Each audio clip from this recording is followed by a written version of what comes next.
In the early days of the burgeoning video game industry, text adventures were the height of creative storytelling and human ingenuity, weaving masterful tales with brain-burning puzzles. Finally, in 1980, one woman dared to ask the question, would these games maybe be better if there were also pictures there too? That woman was Roberta Williams, whose game Mystery House was the original graphic adventure game. Published through her husband Ken's company Online Systems, Mystery House and her follow-up titles were big enough sellers to justify the rebranding of that company to Sierra Online, and to push it towards game development full-time. In 1984, after Sierra had experienced some financial ups and downs, IBM helped fund Roberta's most ambitious project yet, King's Quest. King's Quest took things to the next level, with more advanced graphics, the ability to walk in front of and behind things, and 16, that's right, 16 entire colors. Players moved the character of Sir Graham around a fantasy world inspired by fairy tales, using a combination of text and graphics to complete the titular quest. Originally developed for IBM's failed PC Junior machine, King's Quest found greater success in its subsequent ports to other PC platforms of the day, leading to a number of sequels and helping to cement Sierra as the major player in the PC adventure scene. If the adventure game genre has a mom, it's undoubtedly Roberta Williams, and today, we're exploring perhaps her most beloved kid. Save early and save often as we embark on the quest for the crown. It's a video game podcast. Wow. And there's so much to discuss. One of us knows all about them. That's you. And the other one's a dunce. That's me. You're gonna learn about the very best games with two annoying dorks. Fatality. From asteroids to Zelda, from adventure to Zork. We have no life, and we feel no shame. We need your help, 'cause we're bad with games. Bad with games. Welcome to this week's show. My name is Jonathan. My name's Will. And we are bad with games. That's what we are. Oh man, the energy's back. The energy's back. We had kind of a little bit of a sick week for a bit there. We kicked those little diseases right out. That immune system's working overtime. Yeah. Little bastards didn't know what hit them. Back with a vengeance. 110%. Hell yeah. Bringing the energy. Woo, woo, woo, woo, woo, woo, woo. I think the worst of it was on the Patreon. Oh, for sure. For sure. Speaking of the Patreon, you want to do like a plug? Oh, I love that. Hey, if you love this show, and I know you already do, check us out. Patreon.com/badwithgames, where we got bonus episodes, some of which I'm real sick in. And we're also chatting it up in the Discord over there, having a great time talking about games and Wawa and other fun stuff too. And if you want, you can email us, badwithgamespodcast@gmail.com. I don't know, give us a rating on iTunes or some shit. And if you're listening to this, you can also watch us on youtube.com/@badwithgames. That's our video version to see footage of this week's game in action. This week's game, of course, is King's Quest. Released originally in 1984, later given a subtitle. It was initially released as simply King's Quest, but retroactively it is known as King's Quest 1, Quest for the Crown, which is, and to my mind, sort of a redundant subtitle. Isn't that kind of just a rephrasing of the exact same thing? Yeah, it kind of is. Quest for the Crown, yeah. Star Wars, Battle of the Stars. Yeah, then that's basically what it is. Quest for the Crown. Yeah, I didn't even think about that. I mean, it literally... Pretty bad. Yeah. You shouldn't... I think it's just as a general rule, your subtitle shouldn't start with the same word the main title ended on. Like, that's crazy. King's Quest for the Crown just sounds like they have a stutter. No. Oh, what? I can't make fun of people with speech impediments? No, you can't. Not on this show. That's right. We love you and welcome you no matter how stupid you sound when you talk. And we are going to talk today, and you just have to listen. King's Quest. Yeah, now, King's Quest. Also, we can note right up top, there are a few different versions and releases of this game. It can get a little bit confusing. The version that we played, I believe, was technically a re-release for the IBM. Was it IBM? It was MS-DOS. I don't know. Versions, computers, they're old. It's confusing to me too. There was an MS-DOS release in 1987, which has some slight differences in the sound effects and things like that. Okay. And maybe is a little bit, and I think the way that scenes look is very slightly cleaned up. That's because this game was originally designed for this weird computer IBM had called the PC Junior that was designed to take advantage of its animation technology. But then the thing, I think it barely came out. It was just like a huge flop. They stopped production of it immediately. So King's Quest did not really become a hit until it was ported to other systems later on. I see. And was this because nobody liked the PC Junior, or was this because nobody liked the game until it was reassessed? I think just nobody played it because nobody bought the PC Junior. Okay, so nobody liked the PC Junior, didn't reach a target audience. Okay. I don't even know what the fuck this thing is. I've seen a reference to it. I remember this is the early 80s. So the idea of a home computer, right. I don't even think the Apple II might have been right around the corner. It was right around this time. So this was a very strange new field for people. Yeah, no, the very, very strange new field for sure. In the fucking manual for this game, there are, how many pages is it? It's it's literally like 5 or 6, maybe more, that are just about how to use a diskette, a floppy disk. And I don't mean how to use this floppy disk. Here's a whole page about, proper care for your diskette, keep it away from magnets and where you can touch it and don't bend it. Here's a whole page on opening up the disk drive and inserting a floppy disk the right way up. Oh, no, I'm sorry, that's 2 pages. It's real so much. It is great looking back at these old manuals when just nobody knew what the fuck anything was. Complete mystery. I mean, everybody was new. You show a floppy diskette to a Zoomer, they don't even make disk drives on. Zoomers don't even have fucking laptops anymore. But even if you did, they don't have disk drives. Dear God, these not even floppy Zoomers disk drives, any days. Kind. It's crazy. Yeah, instead of playing with floppy diskettes, Zoomers these days are just all about 6-7 brain rot. Can you believe it? I don't think we need to stay up to date with the latest Zoomer. Should I not have invoked that phrase aloud? I just don't think we need to be keeping up to date with it, is all. So here's it's probably 3 months out of date. Yeah, move on, please. King's Quest. In 2 weeks, no one's going to know what that means.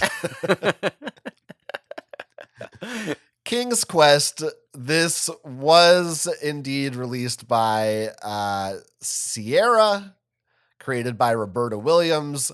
Very important, essential game as far as, honestly, all video games in general, but specifically adventure games of any kind. Now, obviously, we have covered text adventures. And prior to this, Roberta Williams had a few games, including one called Mystery House, which is indeed known as the true first adventure game with graphics.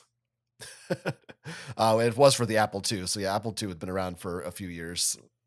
That was my mistake earlier. But that it's a quite primitive looking, even compared to King's Quest, that game.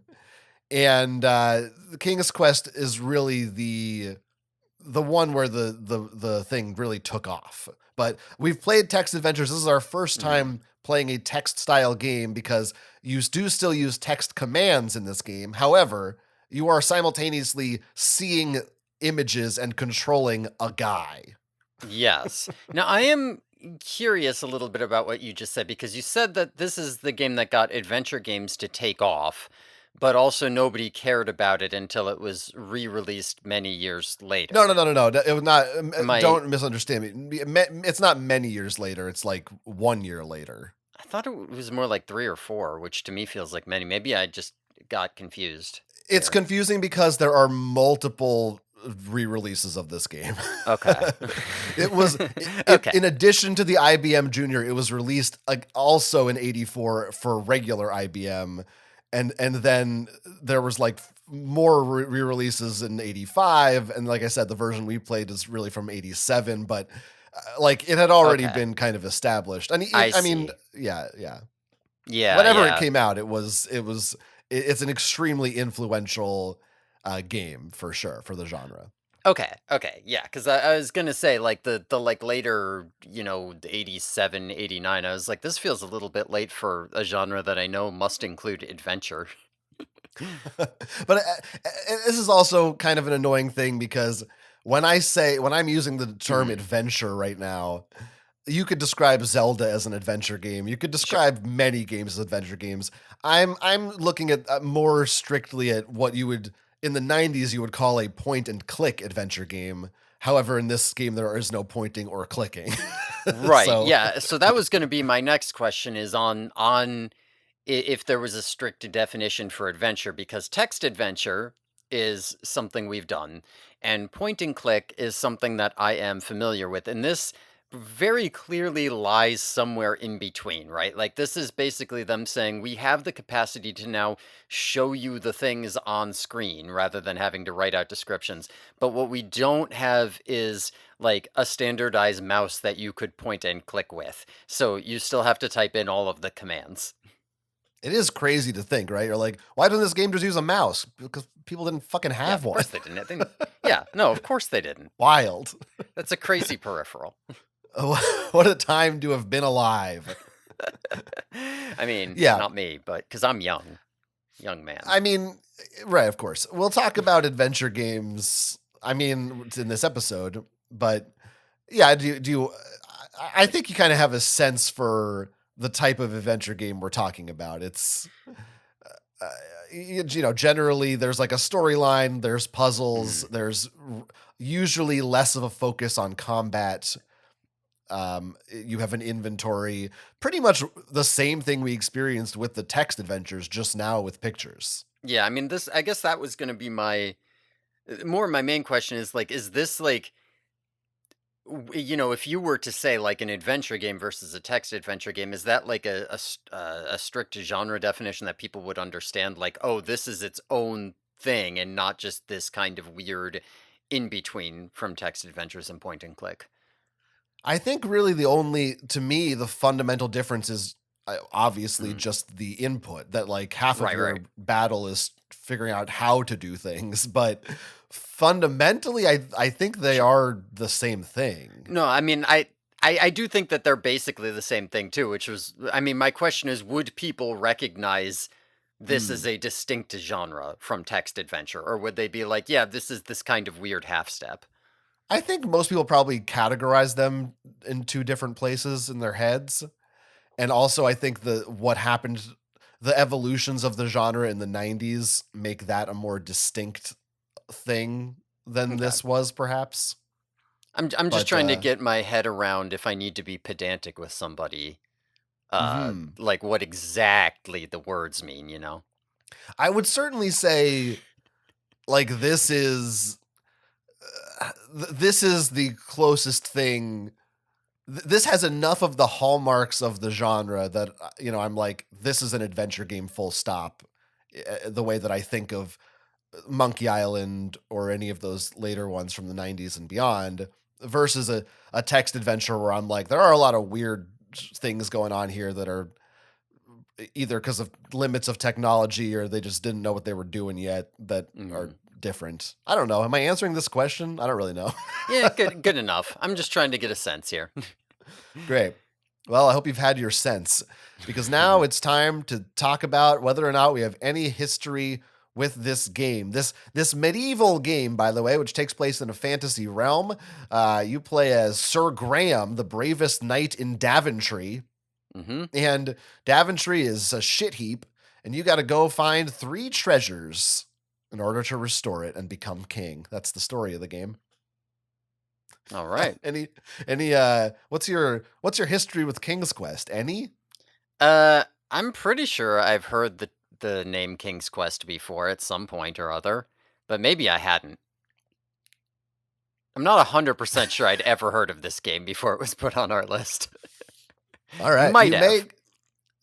You may also know, Sierra later, they have both Space Quest and Police Quest, which both of those have like multiple games in all these series. I've definitely run into or heard of Sierra games before. And it might literally have just been because of our earlier podcasts and like it came up or something, but I don't again, I still don't have experience with any of those things you're saying.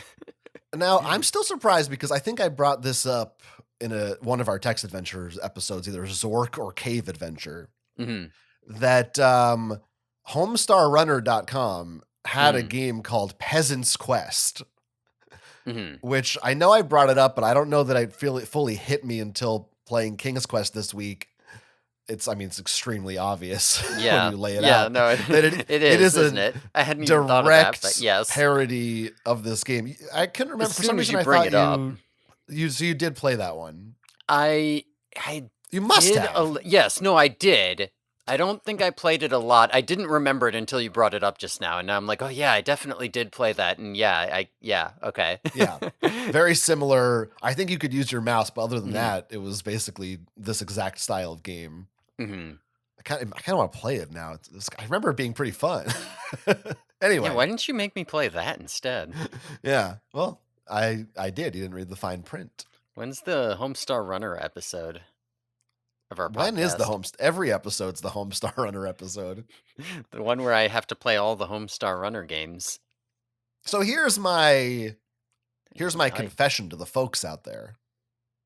Not really a confession. It's my declaration. It's my admittance. It's my opening statement, if you will. Yeah, you're a huge King's Quest fan. You've beaten this game dozens of times before. Right. No. Oh. This was my first time playing this game. So here's my deal for folks, and this will probably come up again in later episodes down the line, but I love point and click adventure games. If I had to put a gun to my head, if I had to say what's my favorite video game genre, I might say point and click adventure games. Again, there is no pointing or clicking here, but that's an arbitrary distinction in my mind. It's basically the same thing. However, once you get into the 90s, which we're not in yet, we're in the roaring 80s. Once you get into the 90s, there become 2 pretty distinct camps of PC adventure games. One of them is Sierra, who did King's Quest and the other ones I mentioned. Leisure Suit Larry, another one. And then on the other side, you have LucasArts, who did Monkey Island, Sam & Max, Maniac Mansion, and so on. And I have always been a LucasArts staunch warrior in the non-existent adventure game wars that nobody, even dorks, don't care about. It's like Joel versus Mike. No, it's not. There are some people who know what Joel versus Mike is about. Well, some people know about LucasArts versus Sierra. Anyway, some people do. Write in and tell us if you do.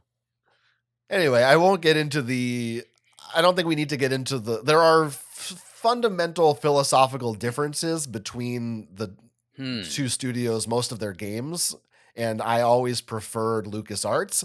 However, I have to admit, while there's some later Sierra games that I played and enjoyed, I never really gave much of a chance to any of these classic ones. Never played any of these Quest games.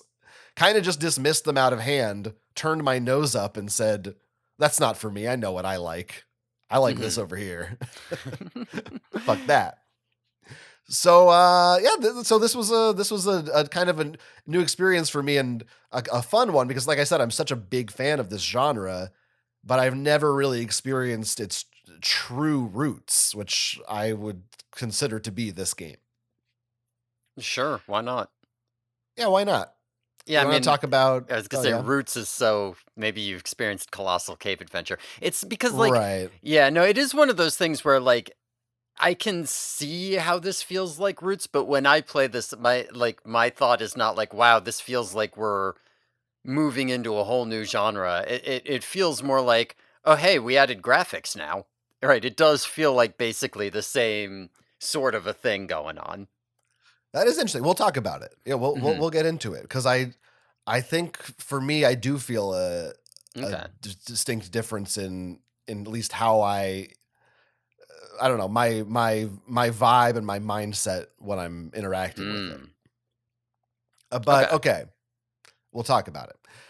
But we should first talk about the game's box art, which Right. I think if we're sticking to the I say, real, I hope I true have the right version of one. this, I think, as far as I can tell, it's just what's on the. If you have a scan of the manual here, the real original box art, I think, is just this knight in front of a Oh, grassy interesting. background. I think that's what the Okay. box Okay. look. I don't know what Sure. I have. I Sure. could, unless you have another resource. I didn't see another picture of a, other than later re-releases, which there's multiple versions of the box arts then, which we could also talk about. I had another one that looked like it might be right, but I could not for the life of me tell which one went with which release. So I was just hoping. I was gonna be all like, "You're gonna have to direct me." There's But one yeah, it here could on be this night. Wikipedia, which has the subtitle "Quest for the Crown," which indicates to me it wasn't the first one, because that Mm. subtitle was added later. But we kind of played Quest for the Crown, right?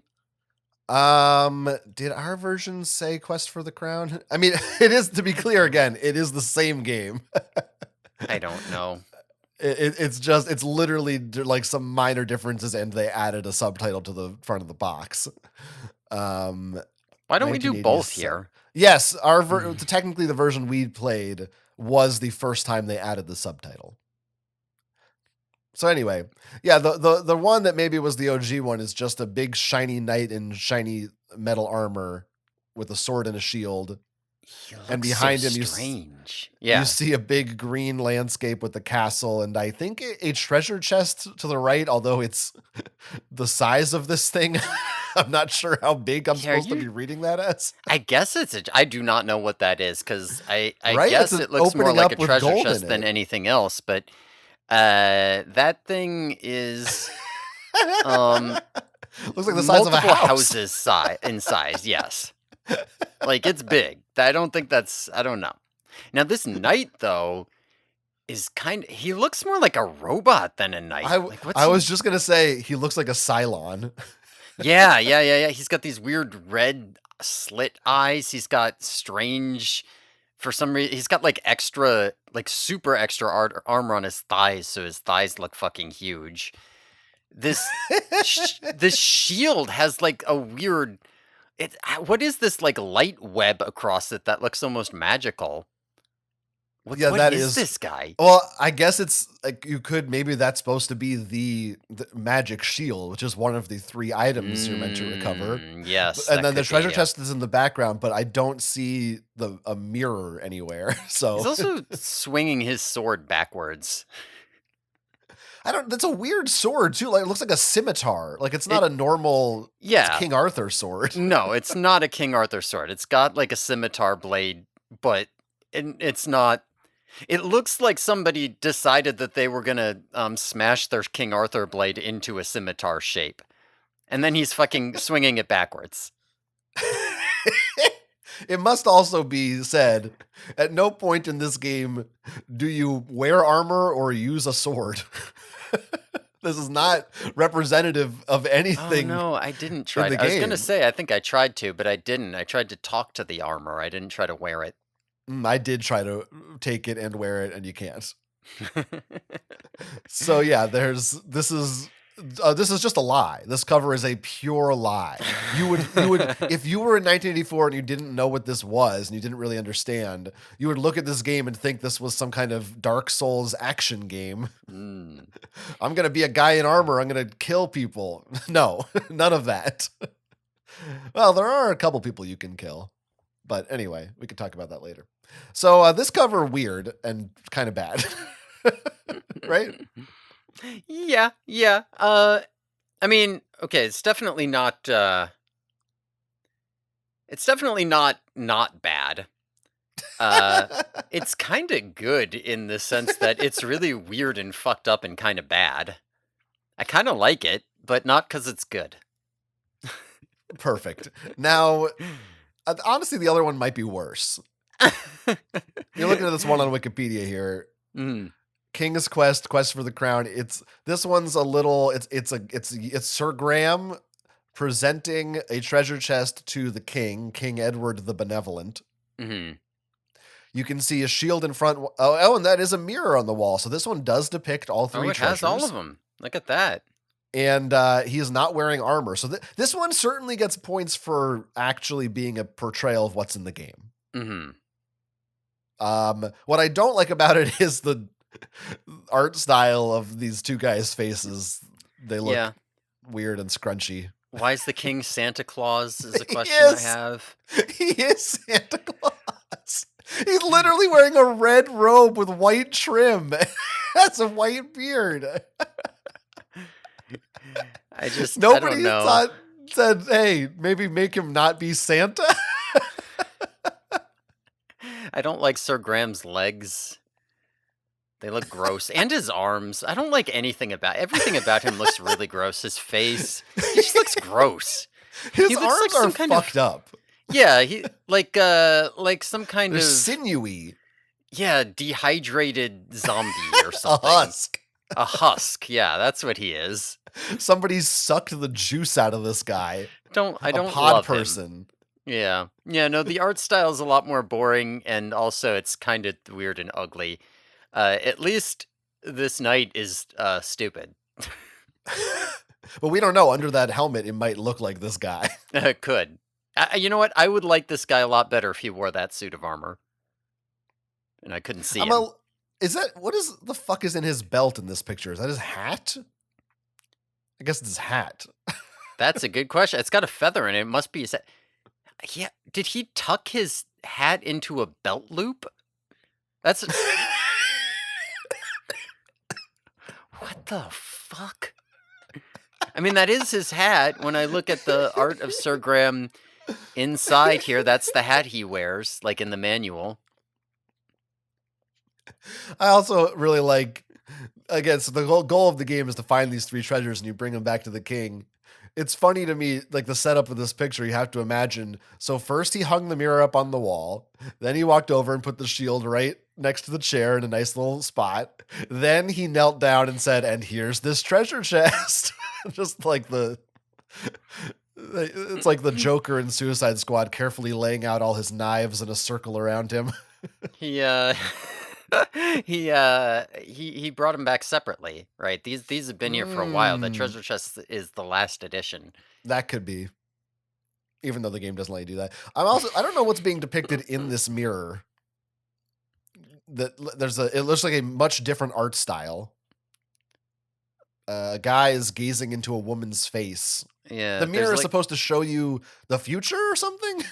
Yeah. Right? Yeah, it's supposed to show you like the future. There's like a split down the middle of it too. So like the woman's on top and the guy's on the bottom, but it kind of cuts off both images. Maybe Sir Graham transitions. Well, there's 8 other future. King's Quest games. Maybe he does. It could happen. It's not out of the question. I think one way maybe we'll transition to talking about what made this game stand out for the time. is the fact that also on this cover, you'll note it says multiple times refers to this as a 3D animated adventure game. It is more than 2D at the very least. Right, so that is so anyone looking at it, it's 2D in the sense that like it looks like a cartoon, like a hand, not hand animated, but you know what I mean. It has like a 2D cartoon aesthetic, but the thing that was touted in all the promos and the reviews and everything that made this game special for the time was that you could go behind stuff. Like this truly had not been done before. We're still talking about, the era where people are looking at Pac-Man and stuff like that, where it's as 2D as 2D can be. And now we're talking about there's depth. Yeah. You can walk around and your character like gets bigger when they're closer to the camera, stuff like that. I mean, I'm not gonna lie, I was impressed by the depth when I first realized you could go both in front and behind of the same object. I was like, oh, that's cool. They like had to put some work into that. Yeah, I have a whole review we can get to later that's like detailed explanation of how the program must have done this. It was mind blowing. People were shook when this came out. Even though I think if you showed this to someone today, never would they think of the term 3D in relation to this. But I mean, technically, I guess. It's more than 2D. It's 2.5D, whatever you want to call it. Yeah, sure. I don't know. Technically every game is 2D because it's just a flat screen. Right. Correct. Then again, technically every game is 3D because the monitor itself is three-dimensional. So it's sort of a thinker, that one. Another thing about this game, and, taking this as, with the text adventures being its direct lineage, and again, the controls of what you're doing for the most part are still text-based. You're still writing verb, noun, get, item, so on and so forth. But certainly compared to a Zork or a cave adventure, when you look through this manual and when you actually play the game, there are far fewer verbs that you really need to know. 90% of it is open, get, drop. Like that's most of it. There's not there's much less verb hunting in this game, other than perhaps a few specific circumstances, or at least I mean, I certainly think compared to the text adventures it was, and I also think just personally for my playing it I didn't feel like I was struggling to come up with the correct words most of the time. Yeah, there were a couple points where I was working on that, and I'm not entirely sure if it was correct or not. I'll have to see when we get to specifics, but yes, I'm very curious to hear some of how you handled some certain puzzles, because there's also multiple solutions for things. Yeah, I'm also kind of interested in how far I got, because once again, this is one of those things where I'm like, I feel like I didn't get very far at all, but maybe I was like right up against the end and I just didn't know it. I have no idea. No clue. Yeah. We'll figure that out. The manual also does recommend that, again, like those text adventures, that you draw a map of of the layout, which I didn't do, and I ended up occasionally referencing a little map someone made online. So call me a cheater if you want to, but I just didn't feel like drawing something. But it was more just out of convenience of like, where was that thing again? And not the way, like, I feel like in Zork, it is mandatory to draw a map or you will truly not know what the fuck you're doing. This game, the world is not so huge and there's no mazes. So there is actually a logic to all of the directions you go. Yeah, so I mean, this is going to start to get into a real point, but for me, at first, I did not draw a map, because I was like, I think the fact that I can visually see it and there is a kind of logic and it's all, up and down and left and right, it's not going to be too hard to keep track of where I am. but I did eventually decide, you know what, fuck this. I'm just going to go back and map out the entire world. And the reason for this, so is another major difference. So in a game like Cave Adventure or Zork, if you want to move, you would say go west or go east or something.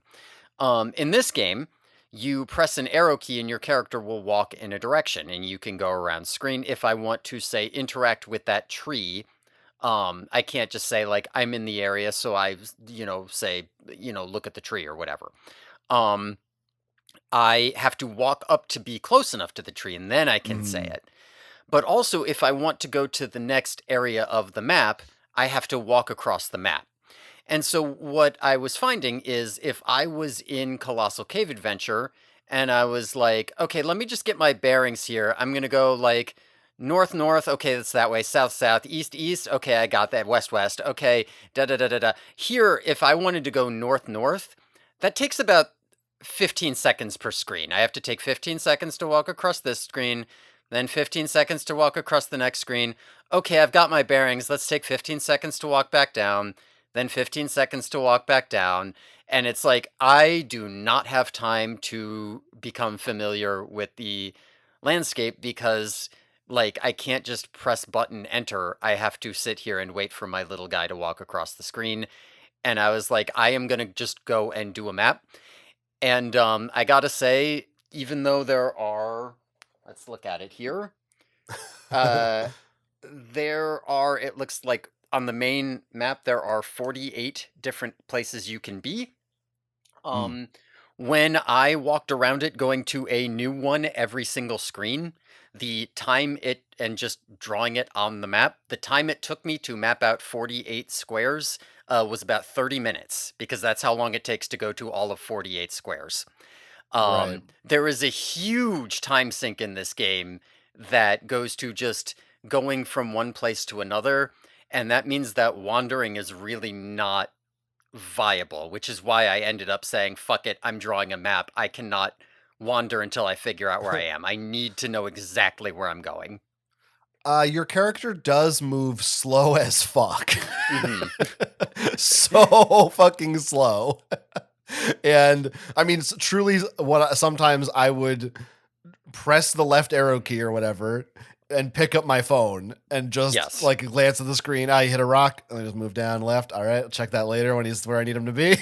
Yeah, I did. Come I back did to spend a lot of time in this game not looking at it because it just wasn't worth it. it. Now, I think early on, for Hmm. me, wandering was effective because everything is new Hmm. for the most part. I'm seeing everything for the first time, or even if it's the second or even third time, I might have missed something. It wasn't until had already seen most of the map and kind of felt like I wasn't sure where to go. That's when I wanted a map just to be like, is there a square I didn't hit, or is there an item here that I just didn't see, which was the case a couple times. Hmm. Or like, Um, yeah, or like, okay, I now that I'm doing this, I kind of have another idea for this puzzle. Um, like I've been wandering for a bit to look for new stuff, and I have a new idea that I didn't try yet. Let's go back and try it. Where is right. it? Right, Yeah. exactly. And again, if it took me half a second to just flip between screens, I would have found it very quickly because I did have a vague idea of where everything was. Like, Hmm. without the map, it wasn't like I was totally lost. I was able to say, I'm pretty sure if I go here, it's nearby. So if I were able to get on a nearby screen and then just go one screen and back in all directions, no problem. But again, that takes minutes. So, Yeah. Yeah. It's certainly different from a Zork where I feel like you're pretty much mapping the mm-hmm, entire time you're playing that game. mm-hmm, At least, and maybe this depends on your play styles, but at least that was how I felt. Whereas here it feels like you do the map once, it doesn't take that long, you have it, and you're pretty much set if yeah, that's what you are into. But I also think it's yes, not at all essential. I think it is helpful and it will save you a little time, but I certainly don't feel like, oh, you'll yeah. be lost without a map. Yeah, no, no, you no. know. Like I said, I had a vague idea where everything was just wandering randomly without a map. So You don't need one, but if you don't want to just be walking back and forth forever, you kind of want one. But yes, as you said, also once you make it, it literally is the main area is, what did I say, an 8x6 rectangle that Yeah, just wraps around at the edges. right. So like, it's not like this complicated, intricate web of things that you have to figure out all the different directions. It's kind of just like, all right, I've hit every square. I know that because I got to the wraparound point, and cool.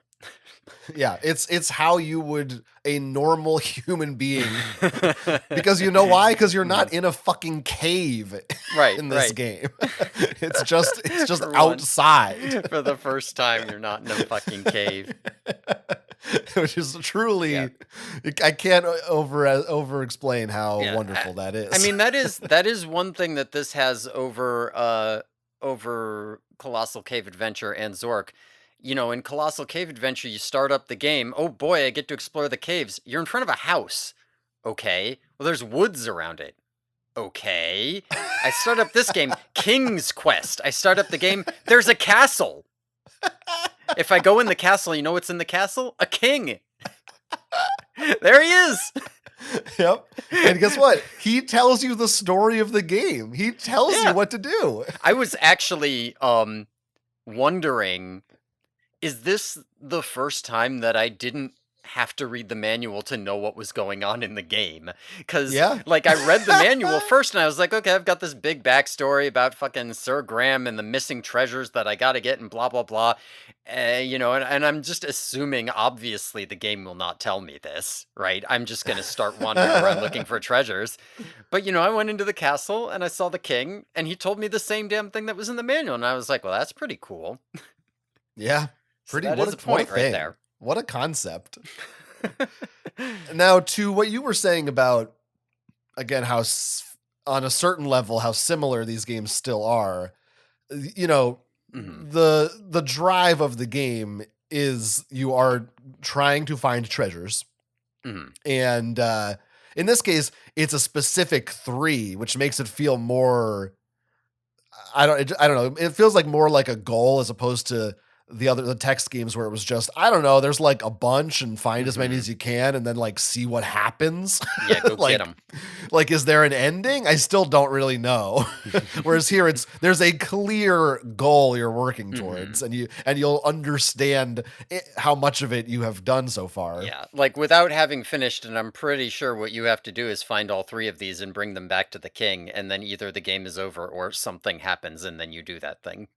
Yeah. Like, that's That gotta is be it. yep. There's no I can tell you that's it. there's nowhere else it could go. um, you do still have a score, Mhm.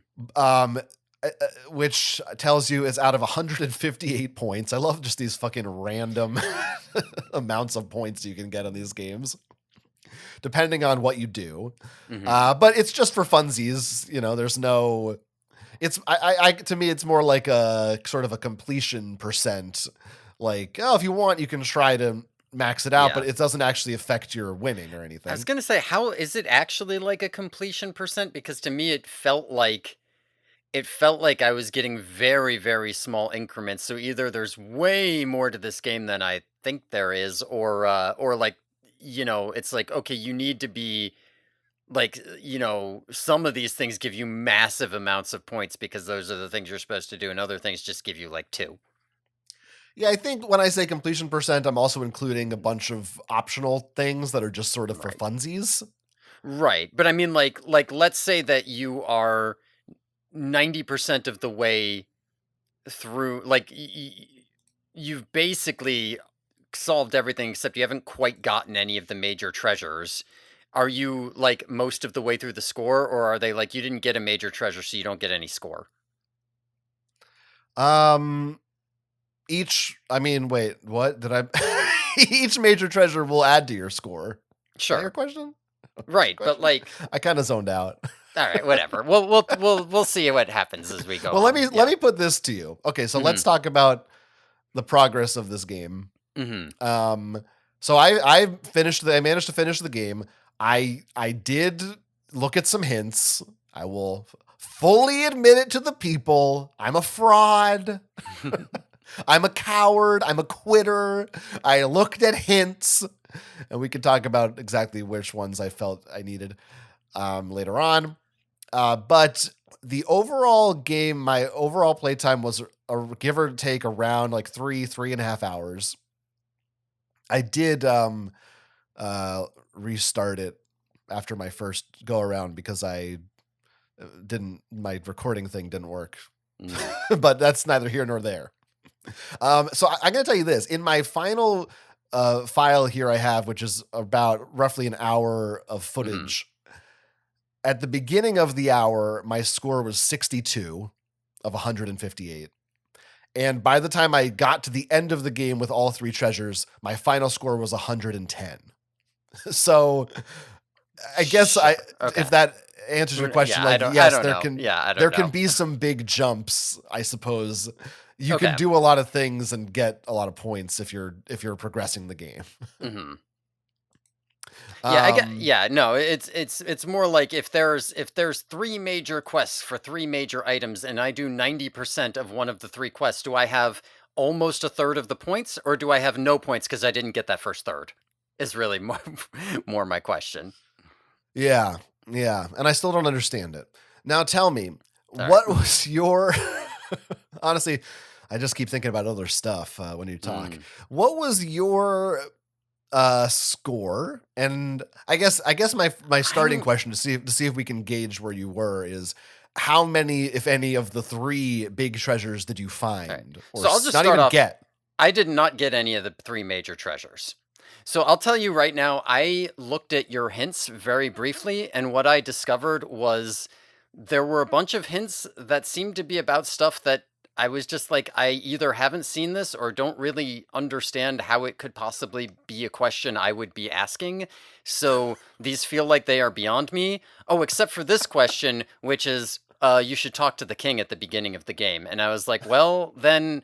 I don't really see any hints here that don't seem to spoil something I don't know how to do. So I ended up not using any of them because I was like, well, because I don't... Listen, I will say once I finished, I went through and looked at or once I decided I was done, I should say, I went through and looked at a bunch of the hints and I was like, I feel like I'm probably was most of the way there on most of these, but like, if I had even so much as looked at this hint, I feel like maybe it just answered everything and I was done. Like I didn't see anything that nudged me toward where I needed to be. I don't know, but maybe I'm totally wrong on that. Let me explain for the people. This is because it's a website I think I've mentioned before, but specifically it's called Universal Hint System, UHS or something like that. You can find it online, which has been around for years and has always been my go-to for adventure games, which is really I think the main thing they have, where they have, at least there was a similar thing in the Zork guidebook where rather than just looking at a walkthrough that tells you what to do, you can look at it and click like, oh, I'm this area. How do I get this? And there'll be step by step. You can gradually reveal hints so that you don't just spoil it for yourself all at once. Now, I will grant you, I think in King's Quest, the nature of the puzzles is sort of, you can do a lot of things in different orders, and some of the puzzles are like either very obscure or they're very simple if you just happen to find the thing, so that maybe maybe this game isn't the best suited to this type of hint. But I still think that I just wish you had just tried one or two, just to help yourself. Like I said, I looked at it after the fact and I was like, eh. Cause like, okay, so I'm looking at this, I looked at the general King's Quest 1 tips and I was like, yeah, all this is obvious. I looked at what should I do first? Yeah, all of this is obvious.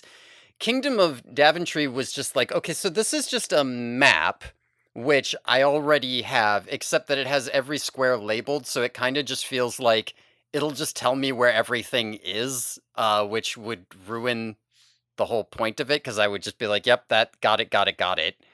Like, there's no, like, have you thought about what you need to do this and where you might find it? It's just like, nope, this is the tile where you find this. This is the tile where you find this. So I did like immediately clicked away.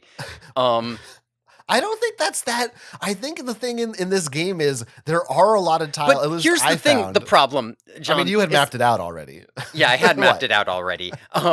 Like, I had mapped it out already, so it was just like, it would have just been more like, oh, I'm going to look at this square that says, like, this is where you find the dagger or something. Like, this square is labeled dagger or something, and I'd be like, oh, cool, I'll go here and just search everything till I find dagger. And that, like, that kind of ruins it. Like, I think what my attitude about it. Well, the other problem is that I don't know. Like, I did not look over these. That I glanced at it very quickly. Said, if I look at this, I will spoil myself, and clicked off of it. This is the thing. Sure, I get that, but I think what I'm trying to impress upon you is that this is an older adventure game, and even in later adventure games, they are often famous for having confusing and strange puzzles. And especially in this very early one, I mean, you know this from playing those fucking text adventures, how dumb some of these puzzles can be. I personally don't feel as bad. Some of these are just like, well, how the fuck was I supposed to know that? I just happened to miss that one square where that fucking thing is. And it's also not like, a lot of these are not to me, the puzzle of, oh, there was a dagger there I didn't get. That's not like a satisfying, oh, I was robbed of the journey. That's just like, oh, I just missed. Let me just clean it up. But if that's I don't feel bad about it. But if that's everything. I don't think it's everything. I think it's okay. I think it's like, for when you are stuck. I think it's for when you feel like you have exhausted every option. I don't think you should feel like guilty or like it's, less than the full experience to just glance at it if you're really stuck. But I don't, okay. Well, again, though, this is the problem that I'm having is that I feel like you're right. There are a lot of these puzzles that you can't do unless you, unless you get some kind of spend a lot of time with it or or spend a lot of time with it. But it feels to me like if you just get the solution to it, you also just didn't, it's just but like, again, okay, cool. Well, I don't know. I don't. Well, no, I hear you, but that's what the hints are for. Let's not talk about the map. That's why they're hints. Okay, so I'm looking. Forget the map. I don't count the map as a hint. I think that's like a different thing. Well, no. So I look at this. What's this? Ignore the map. I'm still under Kingdom of Daventry. How do I get? Just for listeners, you're what you're referring to is sections under this hint website. Yes, I'm on the first section here. How do I get to the mirror? I've never seen the mirror. I have no clue where the mirror is. So that seems like something you do when you know where it is and you're trying to figure out how to get to it. How do I kill the dragon? Never seen the dragon. How do I kill the witch? I've never seen any reason why I would have to kill the witch. I saw her, but do I have to? I don't understand why I would. So like all of these are just like, I don't feel like I am at a point where I feel like if I read these, it's not just going to tell me how to get past the dragon. It's going to tell me how to get to the dragon and past the dragon, or it's not going to be helpful, right? Like it's not where I need to be. You understand what I'm saying? Okay. Yes. Just to be clear, I'm not trying to fight you right now. I'm just. Well, you kind of. I just wanted to help you. That was all. I'm not. Listen, I mostly agree with you. Mm-hmm. You're correct. The way the hints are laid out for this particular game could have been better. It's probably an instance where this game is just so old, no one ever thought to try to lay it out in a better way. Again, I do think the way that the game is structured, it's sort of tricky to maybe do that, but you're right. It could be better. However, I do think when the game starts, you're told these are the 3 treasures to find. Those are your 3 branching points. I think clicking how do I find the mirror, that one is totally above board. Give me a little nudge in the right direction because I don't know where that is. I don't know. Because it doesn't say how do I find, it says how do I get to. You see what I'm saying? But, like that makes it feel like I've found it, but I don't know how to get to it. There's 10 layers, and then you just click the first one and go, okay, that's enough. If it's too much, then you stop. But you just get a little push. That's all. That's the thing. Listen, you don't have to like the hints. Whatever. They're separate from the game. The point of this is that I didn't bother using the hints until after I was done and I looked through them.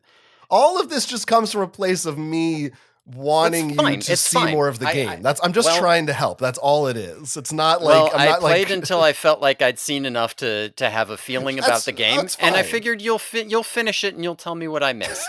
Yeah, that's fine. This is just, in my heart of hearts, in Sure. my ideal world, it was I just if don't. he needs this, he can use it. I don't know why we're Sure. fighting right now. I don't know why we're fighting either. I think we're fighting because I was like, feel I like have it's a all problem you. with. No, it's because I was like, I had a problem with these hints, and you were like, how could you have a problem? That's why we're fighting. Well, no, I think because I did an exasperated sigh because I sort of just feel like in general on this show, you have been anti like outside help. And so I have a sense that you are too resistant to that. And I wish you were a little more open to it. That is all. In this specific case, that may not apply. So if I conflated the two, I apologize. Pro fucking fusely on my hands and fucking knees. Jesus Christ, don't bite my fucking head off. Yeah, I'm definitely the one who's getting worked up here. Anyway, the You were. So let's This see is what here. you always do, motherfucker. You rile me up and then you're like, this is your fault. I'm reacting to you. The listeners know. I don't need to explain it. They heard it all. It's on tape. They don't. Yeah. And in no world do you think that I'm reacting to you when you get riled up. I get that. It's all my fault. Sure. Anyway, the I didn't do shit. Okay. So like I said, It's not my I fault, you went fucking around moron. this map and I found a decent amount of the junk on this map and tried Sure. out a decent amount of it. Like I said, then I spent a lot of time mapping it out. Then I went back and I did make progress. But I will say what actually really was the issue with this game was the amount of time it takes to wander. Because one of the big problems that I was having with this game was just this idea that like it felt like I'm missing. I don't know if I have all the pieces to do these puzzles. And so many of them are just in a tree, for example. And there's this real issue where, again, it takes like a half an hour just to walk across the entire map. For every tree, you have to walk to it. For every rock, you have to walk to it. That's a slight exaggeration. It's not a half an hour. It's maybe like 5 minutes. I filmed if I beat myself the making whole the game map. in 3 hours, then it doesn't take half an I hour. was recording while I was making my map. It took a half an hour. All right. I don't know. But yeah, go ahead. But like the point here is that one of the big problems here is that if for example my thought on this game is let's go searching, right? Let's see what I missed here. What my experience of that was there was a lot of just saying, okay, I am going to press this button, go play with my phone for a while, look back up, then type in look tree. Okay, didn't work. I'll press a button, look at my phone for a while, come back, look tree. Didn't work. All right, I'll press a button, come back. And it just, at a certain point, it was all like, this is such... It was so just like unengaging and honestly kind of boring. I also had a real issue with the fact that so many of the screens are very similar, right? It like not in the sense of getting lost, but in the sense of, if I go to a different room in something like Cave Adventure, right? I get this new description that's like, oh, that's a cool room. Oh, that's a cool room. Not in Cave Adventure, you do not that's always true. get a new That's description. true. In fact, you often don't. That's true. But if I got a kind of boring description, I just move. The times where I'm spending time there looking at stuff, it's because there's an interesting description. Whereas in this, it's kind of like, okay, all of the in-between things all are kind of boring and samey, and I still have to spend forever on it. And in fact, I also still have to search them, because a lot of them just kind of have things like in the stump, right, on this screen that looks like every other screen. So I can't just be all like, well, we'll ignore those screens. I found a lot of the experience of playing this game to be very samey and tedious, in between any of the quote-unquote puzzles. Huh. Yeah, I certainly didn't find it to that extent that you did. I mean, I think I just early on kind of realized, or at least assumed that, okay, I looked at like two trees, there's nothing in them.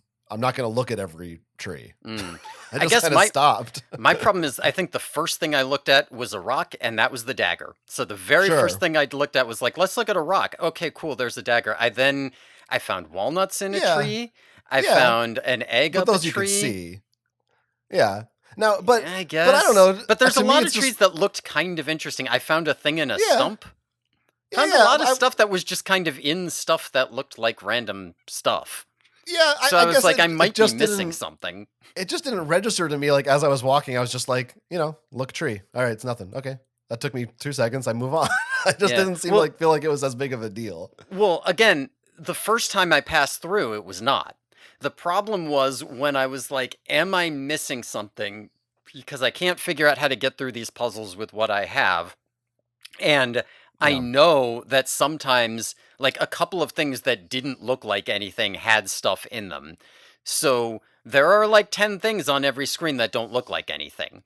And I was like, well, I'm not going to do that.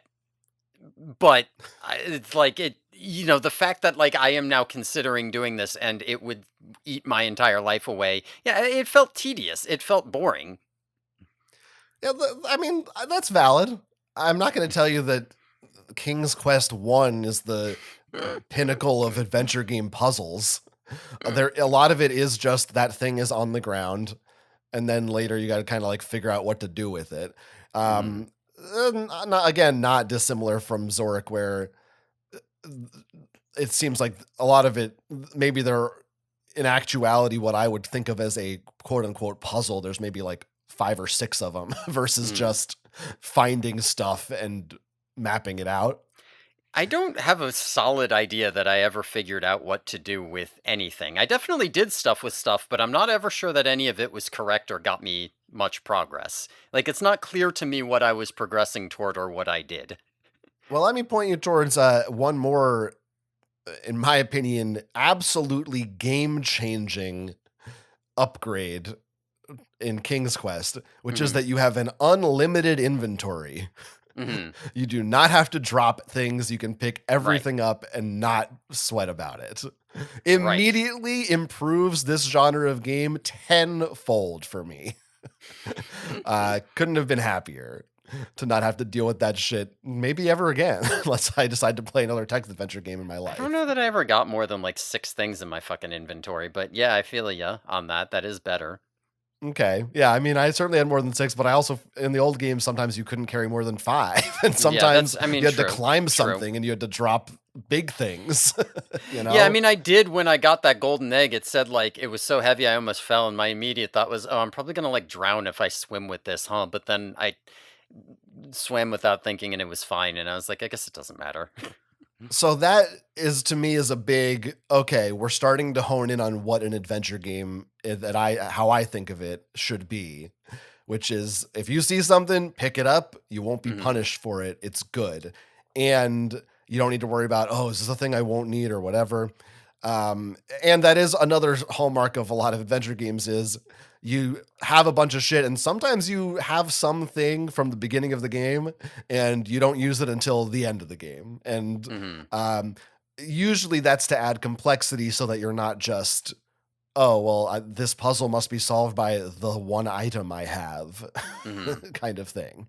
Um, Now, all right, let's figure this out. So, what like tell me other than looking at trees and rocks, what things of consequence would you say that you did? People or creatures you met. What do Yeah, I you mean, feel like was something you accomplished, or is there nothing? I was gonna say that's a good question because I don't know what like counts as a fucking accomplishment. It's not. I don't know. So like I did get to basically every square on here except for the one with the mushroom on it and the one right next to it. I couldn't Yeah. figure out how to cross the stream into there. Um, so I did manage to cross the troll bridge. Oh, hey, see, Uh, I would say that is like certainly a puzzle for sure. I don't know, but okay. So here's the problem. So the troll.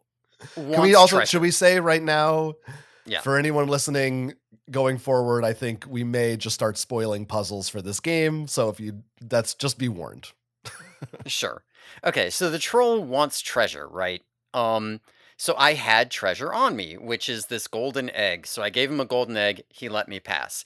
I then later found a bag of diamonds, and I was like, I wonder if I was supposed to give that golden egg to this giant because, birds lay golden eggs, or maybe this golden egg helps me get on this bird, which I couldn't figure out how to get onto. And I was like, so I don't know, maybe I soft locked myself because a lot of these games, sometimes you can soft lock yourself. So maybe I didn't really solve the troll puzzle. Maybe I actually just soft locked myself. I don't know. I mean, well, let me tell you, you didn't. Almost everything in this game, I think, has at least 2 solutions to it. Okay, and that is one. Though there's 3 treasures that you can find that are for points or for the troll. Now, I do think I think maybe there's a way past him without giving him a treasure, but I'm not sure what it is. But the treasures are easier. Okay. Yeah, I mean, part of the reason I did think this was because earlier, there's a peasant woodcutter and his wife, right? Yeah. And they have a fiddle, and it won't let you take the fiddle because they don't have anything. So the first thing I did was, why don't I give him a golden egg? And they were like, thanks, this golden egg's great. That'll really help us out. And I was like, cool, can I take the fiddle? And they were like, no, it's my only possession in the whole world. And at that point, I was like, all right, fine, fuck you, restore from earlier save. You don't get that egg anymore. And that was around the point where I was like, I feel like if I need this egg for something, it's possible to lose it. So I wasn't sure. It's not an unfair assumption to make, especially after playing those text adventures. Yeah, right. And in a game like this, I do think there are a couple points where you can soft lock yourself. I'm not sure if I think it's by if you didn't pick up an item as opposed to giving it away, but I'm not 100% sure about that. Yeah, I did not figure out those peasants mostly because after that incident, I was just like, I feel like what I need to do is save, try giving them everything in my inventory and reset every time it doesn't work. And also, I feel like I should get all of the items on the map before I try that. And also, I don't want to do all of that. So I was like, fuck those guys. They can just keep their stupid fiddle. I'll get it last thing I do before I can't do anymore. Did you find the ceramic bowl? I did not find a ceramic bowl. Really? Nope. I thought that one was just lying on the ground. I think it said that, but because I did look over the hints, and I saw something about a ceramic bowl just lying on the ground, but I don't know where it was. So much for your map. Oh, maybe you thought it was a rock. Was it in one of the areas where there was a bad guy, like a sorcerer? I don't remember. Because if it was, I might have listed that square as sorcerer, and I might have every time I went in there, I might have been more just all right, is there a sorcerer about to come kill me? I'm going to leave soon. Because I did know one of the other things that I was thinking as a potential puzzle solving solution was go to the fairy godmother, because there's a fairy godmother. She gives you a blessing. And then go from there back to every single place that there's go to a place where there's a bad guy and then search that area thoroughly when I've got a protective spell on me. But also, again, go to the fairy godmother and then come back is 5 minutes of walking that's boring, and I would look at my phone. And that was another thing that I was like, I don't want to do that solution to that. That sounds like that sucks. Not fun. So I just didn't bother with that one yet either. I played until the only solutions that were in my head were ones that sucked. And I was like, I don't want to do any of these. I'm done. Using the map that's here on Universal Hint System that I use, there is a square that literally just says bowl. I don't think there's anything else in it. So I don't know how you missed it. Which one is it? It's next to the walnut tree and above the elf. Next to the walnut tree. It's up at the top. Well, by how they did it. Sent in the center. Oh, you know what? I thought that was a well, like a small little well. I have it labeled as small well. I definitely looked at that. I definitely looked at it. I definitely tried to look down it. I definitely tried to go down it. Well, I mean, so I did find it. I don't think I ever would have gotten it because I would have tried to go down it. That is one of the hurdles of not having clicking, is that you do need to accurately understand what a thing is. Yeah, what it is, yes. It is labeled on my map. It is a bowl. I will tell you that is what the woodcutters desire, and because it is a magic bowl that fills with food if you say the magic word. I did try giving them carrots. They didn't. They were happy with the carrots, but not enough for a fiddle. Did you ever experiment with the changing the game's speed? Because that is a thing you can do. I did not experiment with that. God, that might have totally changed the game. Well, if you press escape, you get sort of a traditional kind of taskbar at the top of the screen. And there's an option to increase the game speed. Now, I tried this out. It literally increases the speed of everything. So like if the witch is flying by, she moves faster. You know, like it's like you're just running a program to speed the game up. Right. And so I didn't use it even though it made my guy faster. I thought, oh, maybe I could use this if I like know where I'm going and trying to backtrack, but I ended up just not. But maybe that would have helped you. I would have used the hell out of that because I had a lot of things where I was just like, I have a lot of ideas about solving these puzzles that involve backtracking across the map. And maybe those were wrong ideas, but they were the only ideas I had. So I was like, either I try this or I stop. And then I was like, all right, I don't really feel like going back if that's the only idea I have. But yes, I did see that. It feels like there was something with feeding this goat a carrot, because I fed that goat a carrot, and every time I did, it, like, lost points, but he did eat it, and I was like, I feel like that means I'm supposed to do something with this carrot and this goat that isn't feed it to it, but I couldn't figure it out.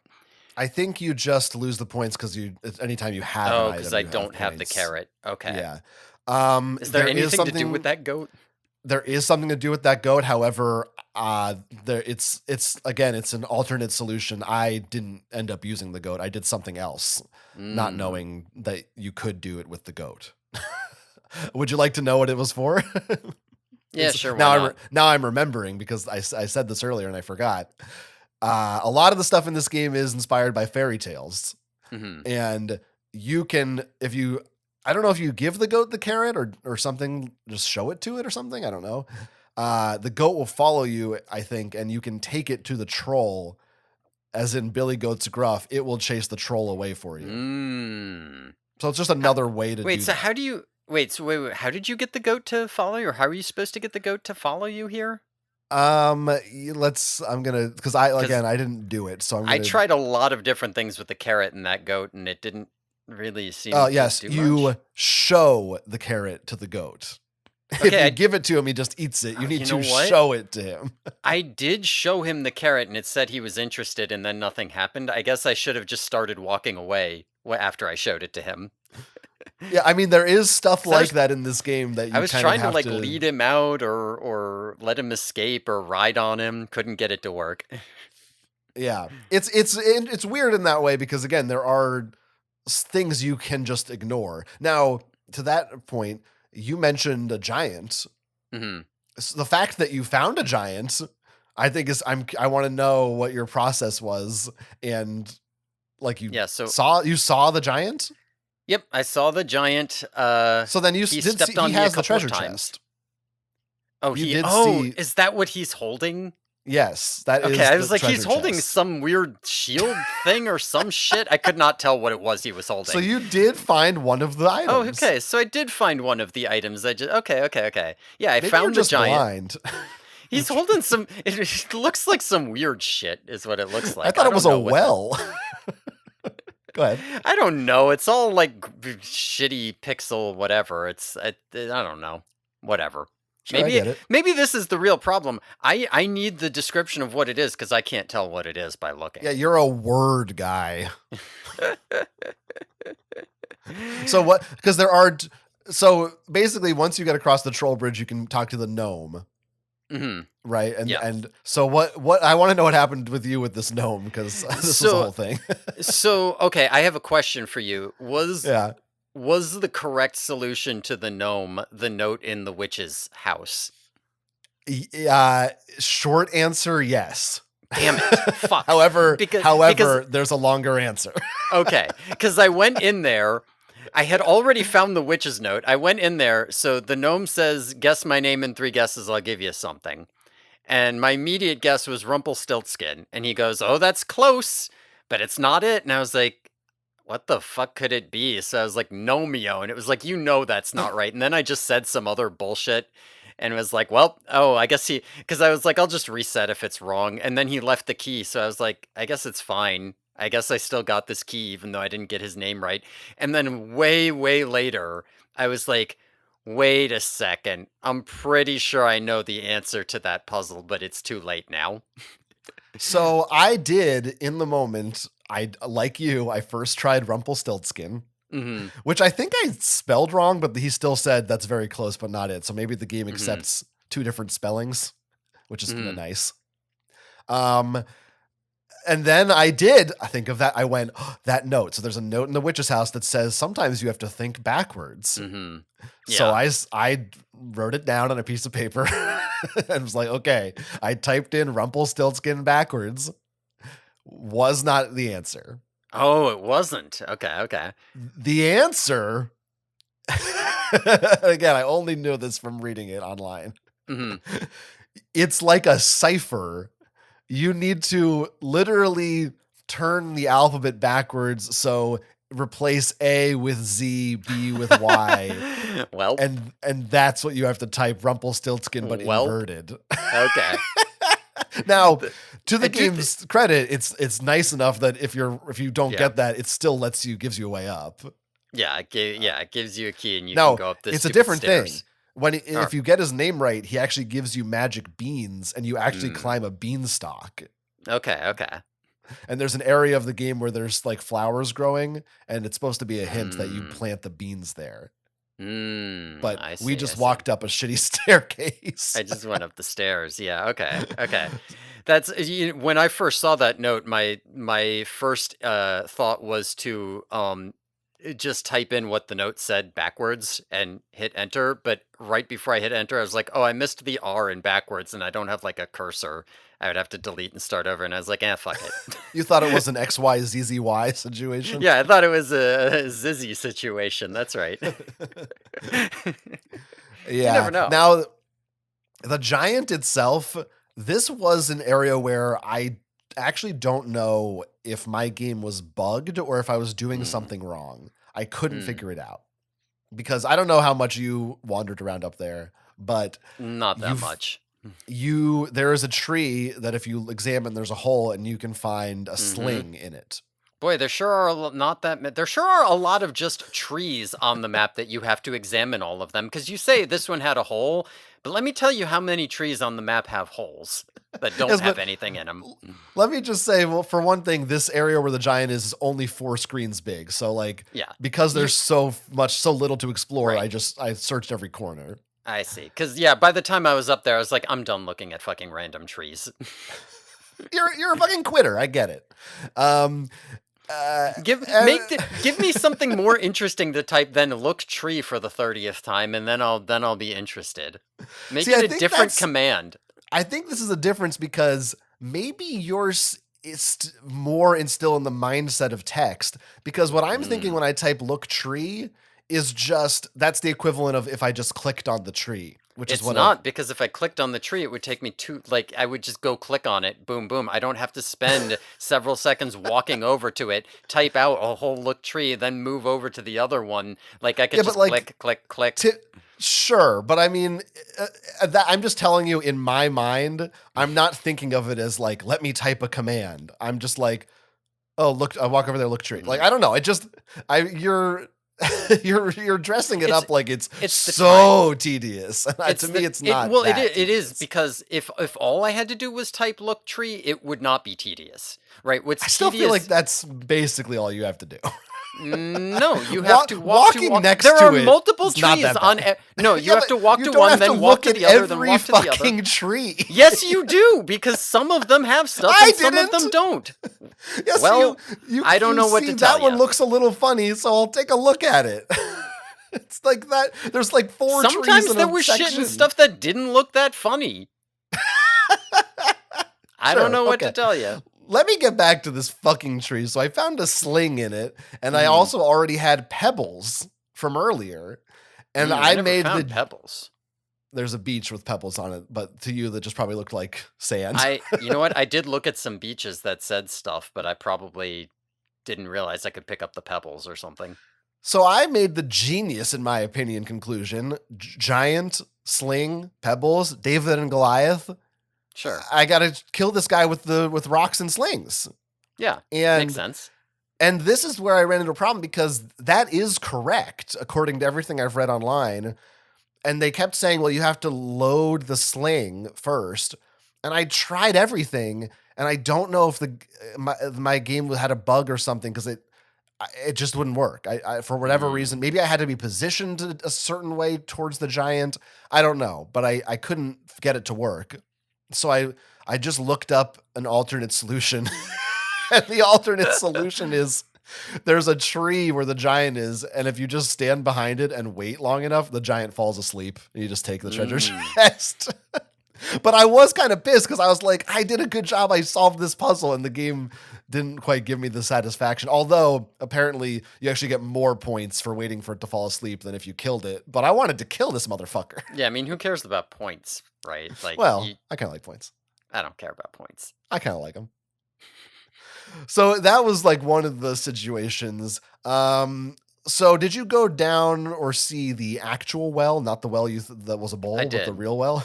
Yeah, I did. I got down into that well. I looked around in it. It felt like maybe the mirror should be in that well because it reflected something, but I couldn't find anything in the well. Like, I went down there and looked around, and I did not see anything. Now, this is where I don't care. I looked at hints, and I think it's totally fair to look at hints. You're supposed to dive. You're supposed to type dive, and you actually dive into the water, and there's other stuff in the well. That's bullshit, because I said look underwater. I did say look underwater, and it did not let me do that. Right. So this is like the one area where I feel like, or one of the few at least, where there's a verb that is only used here that's sort of annoying. Especially when, for the most part, you do just use the arrow keys to navigate, so it's like a little annoying. Well, you know what? If this hint here was not called I'm trapped at the bottom and I'm not at all well, which I assumed was telling you how to get back out, which I knew how to get back out. If it was called What's in the Well, maybe I would have looked at it. Okay, so your issue is just the styling of the hints, all right? It's fine. Why? Because the styling matters for whether I'm going to click on them, you know? Yeah. Okay, rope is out of reach. Yep. I'm the sorry, rope's not out of reach. I can go up the rope. Hints again. I'm sorry I sent you these hints. I'm sorry. Okay, so the first hint on this says the rope is out of reach, except it's not, because I could just climb back up. It was fine. So I don't even know what I was supposed to click to. All right, these are bad hints. These are bad hints. I don't know what to tell you. You didn't even look at them. How can you call them bad? I'm looking at them right now. The Zork hints were much better. I think these hints look, they helped me. I used them. You weren't afraid of spoiling yourself. Yeah, well, it was either that or I didn't have another week to come back to this game every day. Yeah, well, I wanted to see the end. Yeah, I mean, that is the difference, is that I was not afraid of not finishing. I was like, if I don't finish, that's on the game, not on me. Don't call it fear. It's not fear. I didn't call it fear. I said you were afraid. Fuck you. If you were here and I had a glove, I would fucking challenge you to a duel right now. Oh, I see. Like with the glove slap, you mean? Obviously with the glove slap. Sure. Listen, at the bottom of that well, it's a dragon and he has a mirror. Okay, so I almost got there. Sure, you do have to do some other stuff to get past him that you probably wouldn't have liked, but... Sure. But at least I would have looked at the hint that says, how do I kill this fucking dragon? And I might have clicked on the first one as opposed to being like, never saw no dragon. Right. Oh, but that means the mirror was in the well, though? Technically, yeah, that's how you get to it. Oh, cool. Okay, yeah, because that was my thought. I was like, the mirror is probably in that well somehow. That was what I was thinking. I just couldn't figure out how to do anything once I got in there. And then I did drown in there one time when I was trying out commands to figure out what to do. Yeah, that happened to me too. Yeah. That is a weird thing in this game. So there are some movement actions you can do. In addition to just walking, you can jump, crouch, and swim. And the swimming is truly pointless because it's just when you're in the water, you flail around until you press swim key, which to my mind is like, well, then you should just swim automatically. That's dumb. I completely forgot there was a crouch key because you basically don't need these keys to move. Did the crouch key get you into that tiny hole you can't fit in? No, it doesn't. Damn it. Okay. That's a different thing. I think the crouching maybe makes you stealthier. I never used it. Okay. And then jumping. I don't think I used anything other than swimming then. Jumping is used a single time. And again, this was a hint I looked up, and I do not feel ashamed at all that I looked it up. That is how you get that bird. You have to jump. Even though it literally will come to a part of the screen right next to you, and it's above your head, and you can say get bird, and it won't give you any hint. You have to use the key that you have never used in the entire game, only in that one area. To me, that's a bullshit thing, and I don't care to use a is hint. A bullshit thing, but only sort of. I actually kind of appreciate the direction, the idea here that's like, well, I can make my character walk around now, right? Like he doesn't have to say go west, right? He can just press the arrow key and he moves. So like any puzzle that involves motion could be done with a motion key. And I think that that's actually like that's kind of brilliant in a way.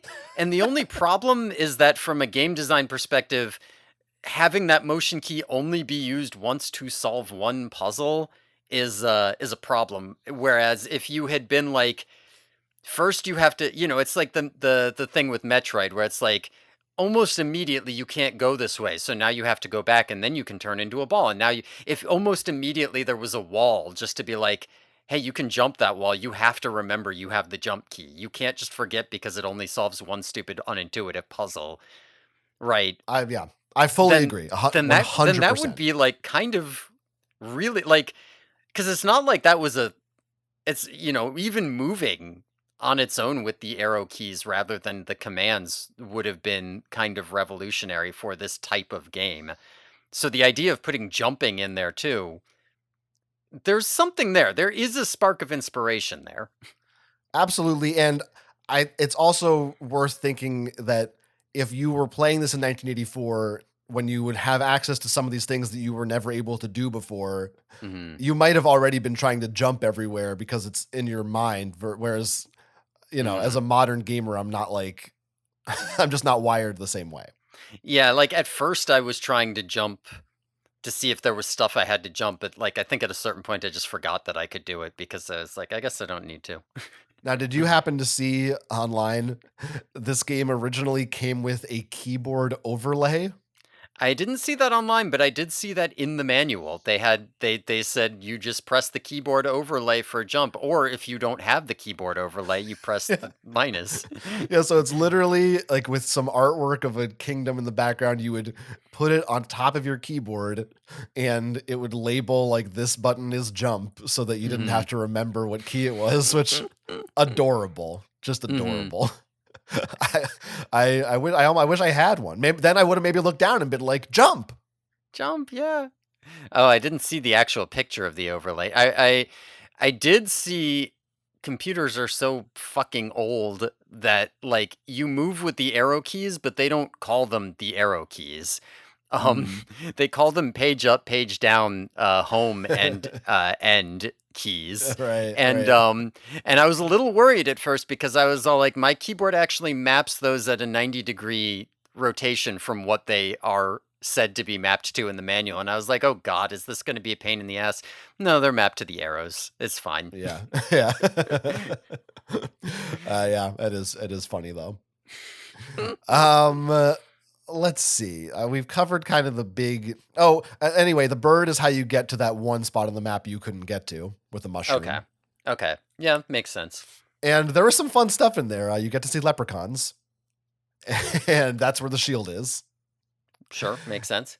And that was an area where I felt like there was like 2 or 3 puzzles that, because it's so late in the game and I just like had every item at that point, it felt sort of it felt uneven in that it was like, well, this puzzle I solved so easily, but I don't think it's because I was smart. It's just like, oh, well, I came to it at a point when I had all the stuff and I hadn't used this yet, so I just kind of figured it out.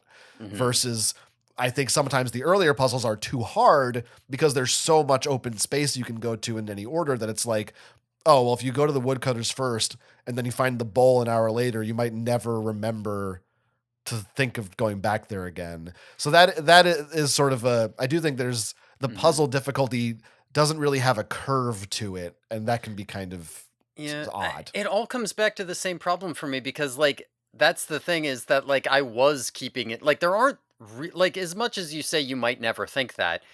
It is kind of like, yeah, but there are only There's only really so like 6 or much. Yeah. 7 puzzles. It's pretty easy. The real problem is the fact that it takes multiple minutes to try each one, to just go back and then back and then back. It's so tedious if you don't like if you want to try a bunch of like if you say like I got a new item, let's try it on the woodcutter. That is so fucking tedious and boring that it kind of puts you off wanting to try again when you get another new item. Maybe, I wonder, maybe you just don't like adventure games. I mean, here's the thing. If I could have moved through maps I had seen before quickly, like if there was just an arrow on the side that if that to just be like, all right, I've been to this screen 10 times, or if each screen was very distinct. Like I really liked the woodcutter's house and I liked the goat pen and I liked the carrot patch and I liked the witch's house, but half of the screens were just here's an idyllic forest. It looks like all the other idyllic forests and I was just like I'm not entertained by having to spend so much time on this screen every time I come through here. It's not it's not interesting enough visually to hold me for the amount of time that I have to spend on it. Yeah, I think I approached it differently coming from our text adventures. Hmm. Whereas I may not have been as charitable if we didn't play those already. Mm. Um, and well, so I totally understand where you're coming from. It is, you're very slow in this game. It can be tedious moving around. But personally, even though moving around in Zork is fast, generally, certainly faster than this because you literally just type go. Hmm. I The visuals were still enough for me. I felt I would much rather spend 30 seconds walking across one of these screens than go to Zork of north, northwest, south, no fuck, southeast, no fuck, west, west, north. Like that's still, that is more boring to me than this. I would rather at least see something and feel like I have a sense of place than just this endless directional poking. Mm. I don't know. Sounds like you don't. It sounds like you feel the other way. Yeah, because like the problem is it's not one screen. Like if I count here, if I were to pick up a walnut, say, and say, "Ooh, I want to try to use that at the woodcutter," that is at minimum 6 screens to get there because of like the layout of what you can and can't get through. Like in terms of there's a stream there or something like that. So it's like it's not 30 seconds on one screen, right? Like it is actually in the minutes range. Whereas on Zork, it's not like Zork now has 36 to this one 6. Zork would also have 6 screens, and you would go like, you know, WWEE, SS. Okay, here, let's try it, right? Like you would actually like you would spend less time getting there than you would spend doing one screen on this to get the full distance. And yeah, I mean, like for me, that really is what like the first time I saw each of these screens, I was far more intrigued than the vast majority of the places in Zork. The problem is that a lot of the way that I am playing these games is by saying like, "Ooh, I got a new idea about something I did halfway. Let's just run back there and try that. That didn't work. All right, let's go back to what I was doing over here.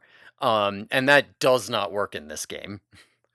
Yeah, maybe this is an issue of a difference in philosophy as well, or something Yeah, that or I'm. place. Yeah, just like general Yeah, play style, maybe. Like I might be because doing way more backtracking than you. yeah, I think I spent more of my time just being like, let me just do this column and see Hmm. if I've missed anything here, as opposed to being like, it wasn't until late in the game when I had seen almost everything that I had more of an idea of what I needed to still do that I was like, oh, I must go to the well. That's the place. I was more like, I don't know, let me just try this. Did I go over here yet?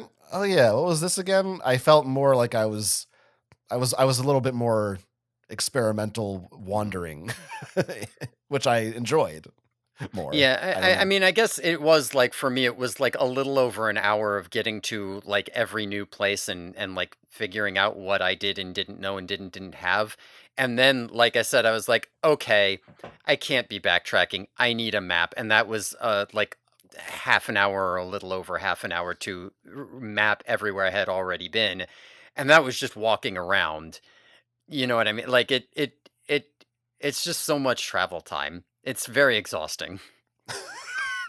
I think I just didn't mind it. Maybe as for me, it was just maybe it was kind of zen. I just like Mm. was like, here I go. Put my feet up on my desk. Yeah, I mean, this is There I just go. that's just the problem. This is like the first game that I was just like, I can be like looking at my phone rather than playing the game, and it's more interesting, and also it's fine. And I'm like, all right, this is not engaging me. See, that's how I felt with grinding in Final Fantasy.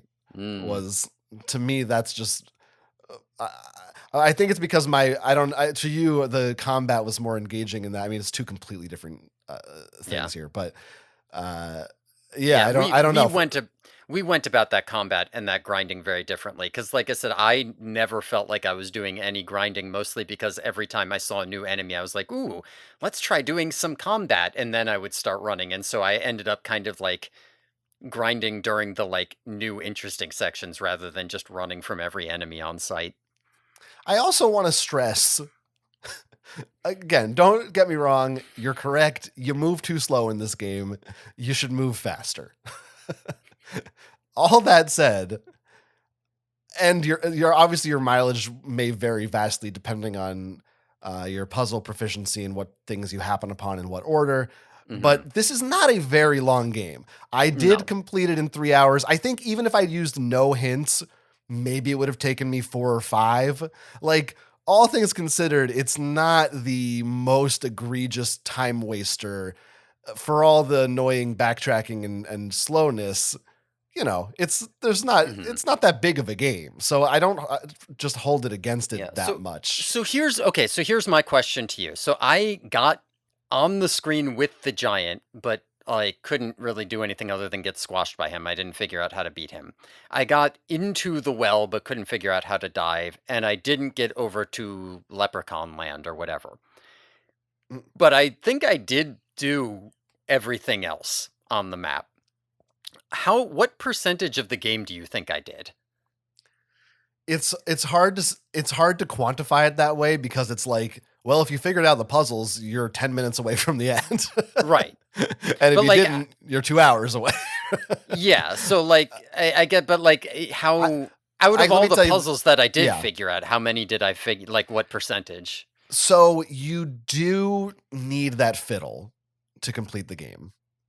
Okay. So you would have had to figure out the woodcutters. But other than that, you do the well dragon, which you can just do down there. It's enclosed, it's included if you figure it Okay. out. You do the giant, which you also could have just done with what was Yeah. up there. Yeah. And then you figure out the bird, which takes you to leprechauns, and that's all again, you figure that out in there. And that's it. But So how difficult how many things are in Leprechauns? Because the giant I was on every screen with the giant.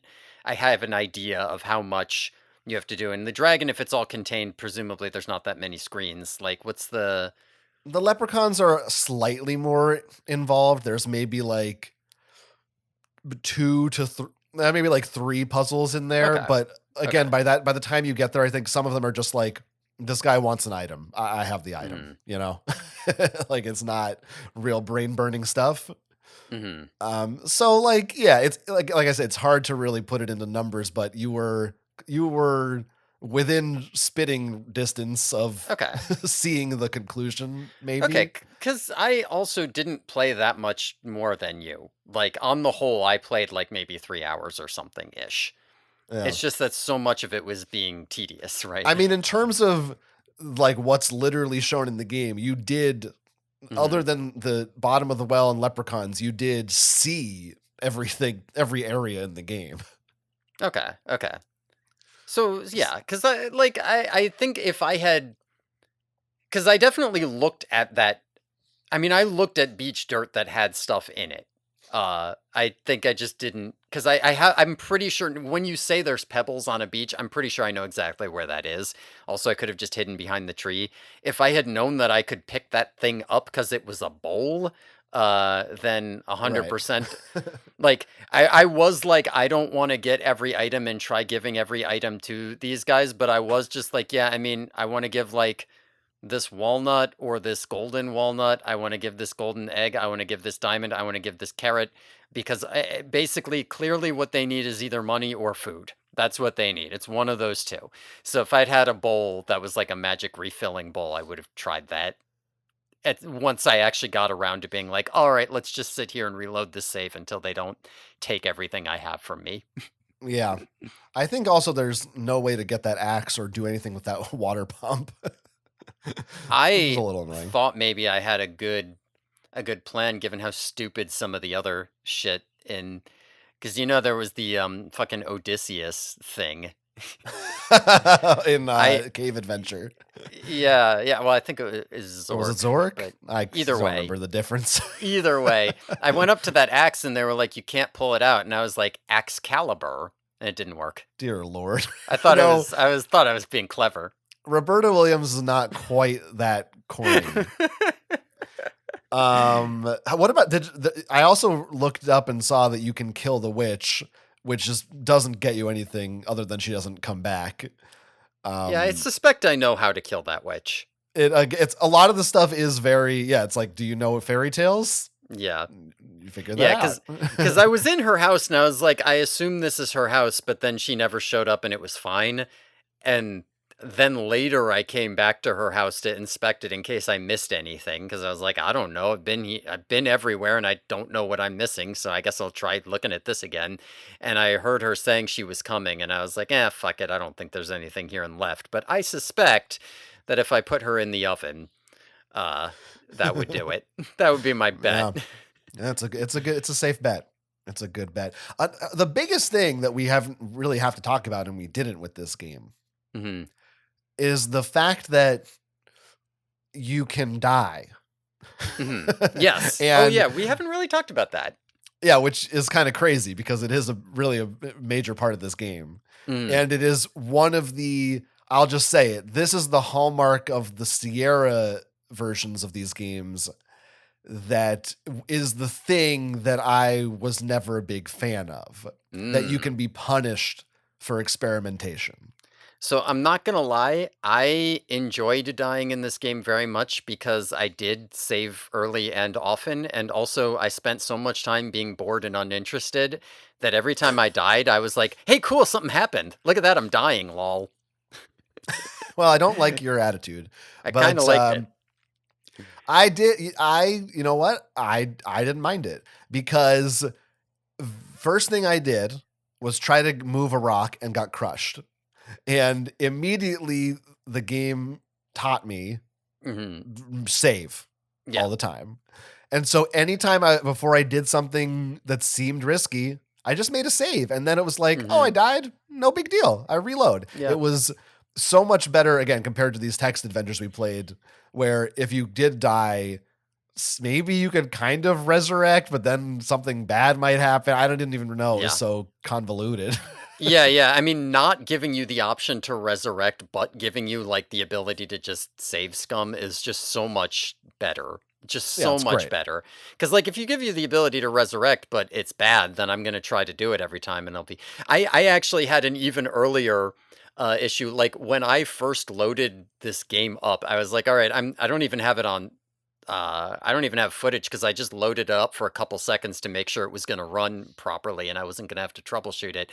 I loaded it up, I pressed the keys to make sure I would move, and immediately it's like kind of unintuitive to walk over the bridge because I like knew you this is don't what you were walk gonna in a say. straight line. So immediately I walked into a moat and got eaten by an alligator, and I was like, okay, I guess it's that easy to die. Cool. So when I play the game for real, I will be saving very, very frequently then. Yeah, and what I found is, in fact, it actually now encourages experimentation, because when Mhm, you know you have that save option, mhm. it is fun to figure out, oh, maybe this will kill me. Let's try it. Yeah. So I ended up really coming around to that mentality. Yeah, I don't know if it changed the way I played that much. Well, I'm not gonna sure. s I'm not gonna say that I didn't do things like go into the woodcutter's house and immediately save and say, "Get in oven, cook self." But, just to see if I could. This is yet another. I really, the pattern. It's almost becoming repetitive. We're beating a dead horse at this point, Mhm. but it is another case for you. Like the thing that seems to keep coming back, ironically, coincidentally, perhaps. I don't know. Ask Alanis Morissette. The thing that seems to keep coming back that gets you so frustrated is being forced to repeat areas, whether it be because you died or just because you just have to be there for a long time. It's the you are really put off, is my reading, by repetition and not being rewarded, or at least intrigued with new things, Mm. Yeah, I mean, that you that know? could be part of it because, like, I wanna push back on that and be like, I can like the same area repeated, but I do think that for that to be the case, there has to be something fundamentally different about every time you do it. Like, I don't mind that Tetris is the same board and the same pieces because because it's just random and every single board is fundamentally different. Or like, oh, because I'm coming through here again, if you were to say like you have to backtrack in this game, that's fine if the backtrack is different than the going there the first time. You know what I mean? Like now that you've done it once, it's different. I do think there's some truth to that. I don't like having to um You repeat don't like having something your unless time it's wasted. yeah, yeah, I mean effectively, yeah. Like I don't like having to redo something that I'm not thinking about, right? I want to be engaged. You know, if I'm redoing a section, then I want to be able to say like I still have to give it my full attention and it's interesting and I have like new ways to interact with it or like new ways to be more efficient or something. Now, yeah, I think this may be something that, just as a fully steeped in games gamer, it's, the backtracking thing to me is just, yeah, that's a lot of games you go back and you do stuff again. Hmm. I'm just so, it does not, it's not an affront to me the way it is to you. Although it sometimes, maybe like, I also don't like having my time wasted, but I don't know, Hmm. like in this, it's different in every game. Obviously Tetris is a completely different beast, but specifically in King's Quest, I think maybe I don't mind it because I just kind of feel like, well, as I'm walking around the same places, my mind is sort of thinking about other puzzles, and I'm kind of looking around to see, did I miss something here before? There's just different things that occupy me that don't occupy you or don't Mm. engage you. Yeah, no, I mean I will think about that to some extent because like I do, it's not it is for sure the engagement and the repetition is what's driving that down. But like, if I think about like, again, one of the few types of games that I actually do like is I do like rhythm games, and a huge part of rhythm games is do the same fucking level over and over again in an attempt to hit perfection on it, right? Like, and that is Yeah. interesting to me. It's Um, just, it's such, yeah, I mean, I don't know that I can yeah, articulate it, but yeah, it's yeah. such a different It is, thing. it is. Yeah, no, I'm that's why I'm like I'm thinking about it because it is clearly different, but it's related to the repetition in some way. Like, I don't know. I do wish the guy was faster. Hmm. But I don't think this game would be better if if it was like Myst, which is where you just press an arrow and you're at the next screen. I think for me, there's value in feeling like I'm a guy in a big kingdom and that it does take a little effort to get to a place.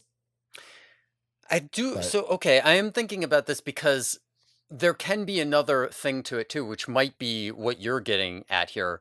Because I think I also wouldn't mind it as much if the environment engaged me more. Because, like, that's kind of what you're saying is that by taking a long time, you feel immersed in the kingdom. And for me, I don't feel as immersed. Like, I also didn't really have this problem with Zelda, really. Something about walking around in the first Zelda feels like being in a world. So even though I'm not engaged with like the technical, I'm doing something new, I am engaged with feeling like I'm here. And something about this felt very the screens that I have an issue with were all of the ones that felt very samey, right? I wish that there were more areas in the kingdom that felt distinct from each other rather than just it's this nice peaceful woods no matter kind of where you are. It's all very similar. I don't yeah, in know. Zelda, you have constant action Yeah. that's keeping your attention. Yeah, but you also have different areas. Like I'm in the mountains now, I'm on the beach now, I'm in the forest now, I'm in the graveyard now, I'm by the lake now. And here it's all kind of tranquil and meadowy, and sometimes there's more of a pond and Yeah. sometimes there's more of a tree, but it's not like I feel like I'm moving from one place to another. It kind of just feels like I'm taking forever to wander one place. I am cutting this game a little more slack too because I am not that you need to, not that Mhm. you should necessarily, but I am going this was like the first game to have pictures in it. Mhm. Not literally, but it was the Yes. first game of this type to even let you look at something. So, Yes. I forgive them a little. Okay, it's a little samey some parts. Like they were breaking new ground here. I was thinking that too. Like, I was thinking, like, there is a major trade off. Like, sure, it takes more time to go across the screen, but you get to watch your little guy shuffle across the screen. Now, to Yeah, me, that means fucking nothing. Do you realize how many times, yeah. like, I could play anything and watch a little guy shuffle across the screen. But if you can't play, if this is the only game like this where you can watch your little guy actually shuffle across the screen, because otherwise you're playing fucking Wizardry Proving Grounds of the Mad Overlord, like, Yeah. no, that like maybe that's really worth something. Maybe you want it to take forever because otherwise you're Yeah. not spending enough time watching your little guy shuffle. And I was like, I can't personally relate to that, and I can't personally like it for that. But there is something to be said for like, I do understand why at the time someone would like it for that reason. Yeah, remember, we're pre-Mario Yeah. here. Yeah. Like this is you and especially on a home computer, you Mhm. couldn't see stuff like this anywhere. It really was people 100% would if they had this game would show it to someone and they would go, "Isn't this amazing? It's like a cartoon. It's like a living cartoon in your computer." Mhm. No doubt this blew people away. Now, you couldn't like the game for that, but how much could you like it for? Let's do let's do your final IGN rating for King's Quest 1, Quest for the Mm. Crown. This is going to be kind of a hard one for me because there is a part of me that wants to say that, like, as a percentage of playtime, this is like some of the least I've been with any of the games that we've done, which is a real problem. And there's a part of me that wants to stick it like all the way at the bottom, even below something like Wizardry.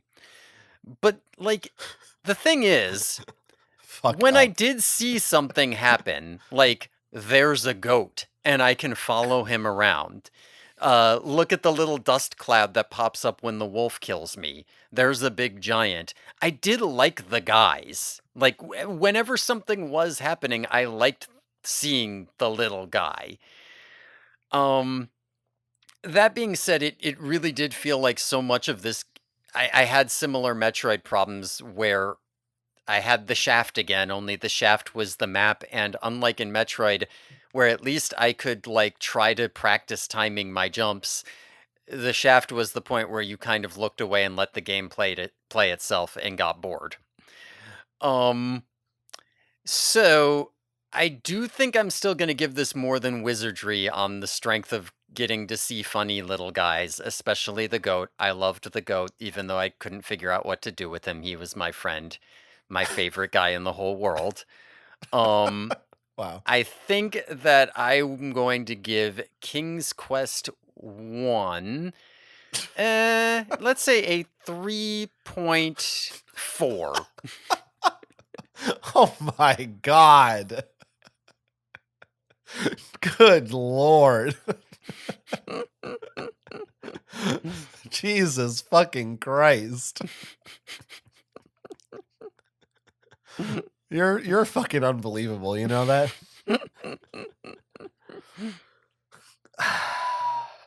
Well,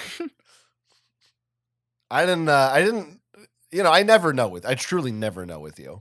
Hmm. That hasn't been proven by this point. I don't know when it will.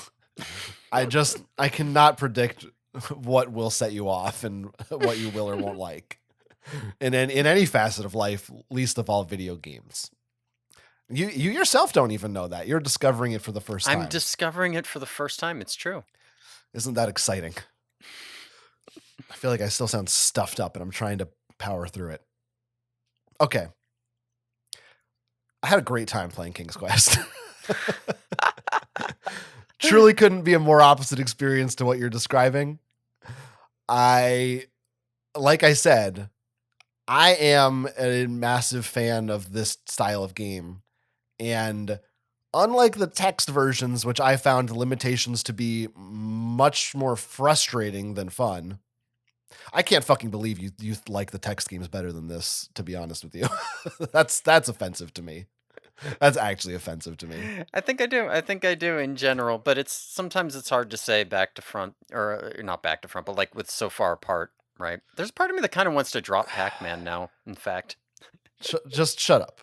Just shut up right now. Before I get madder.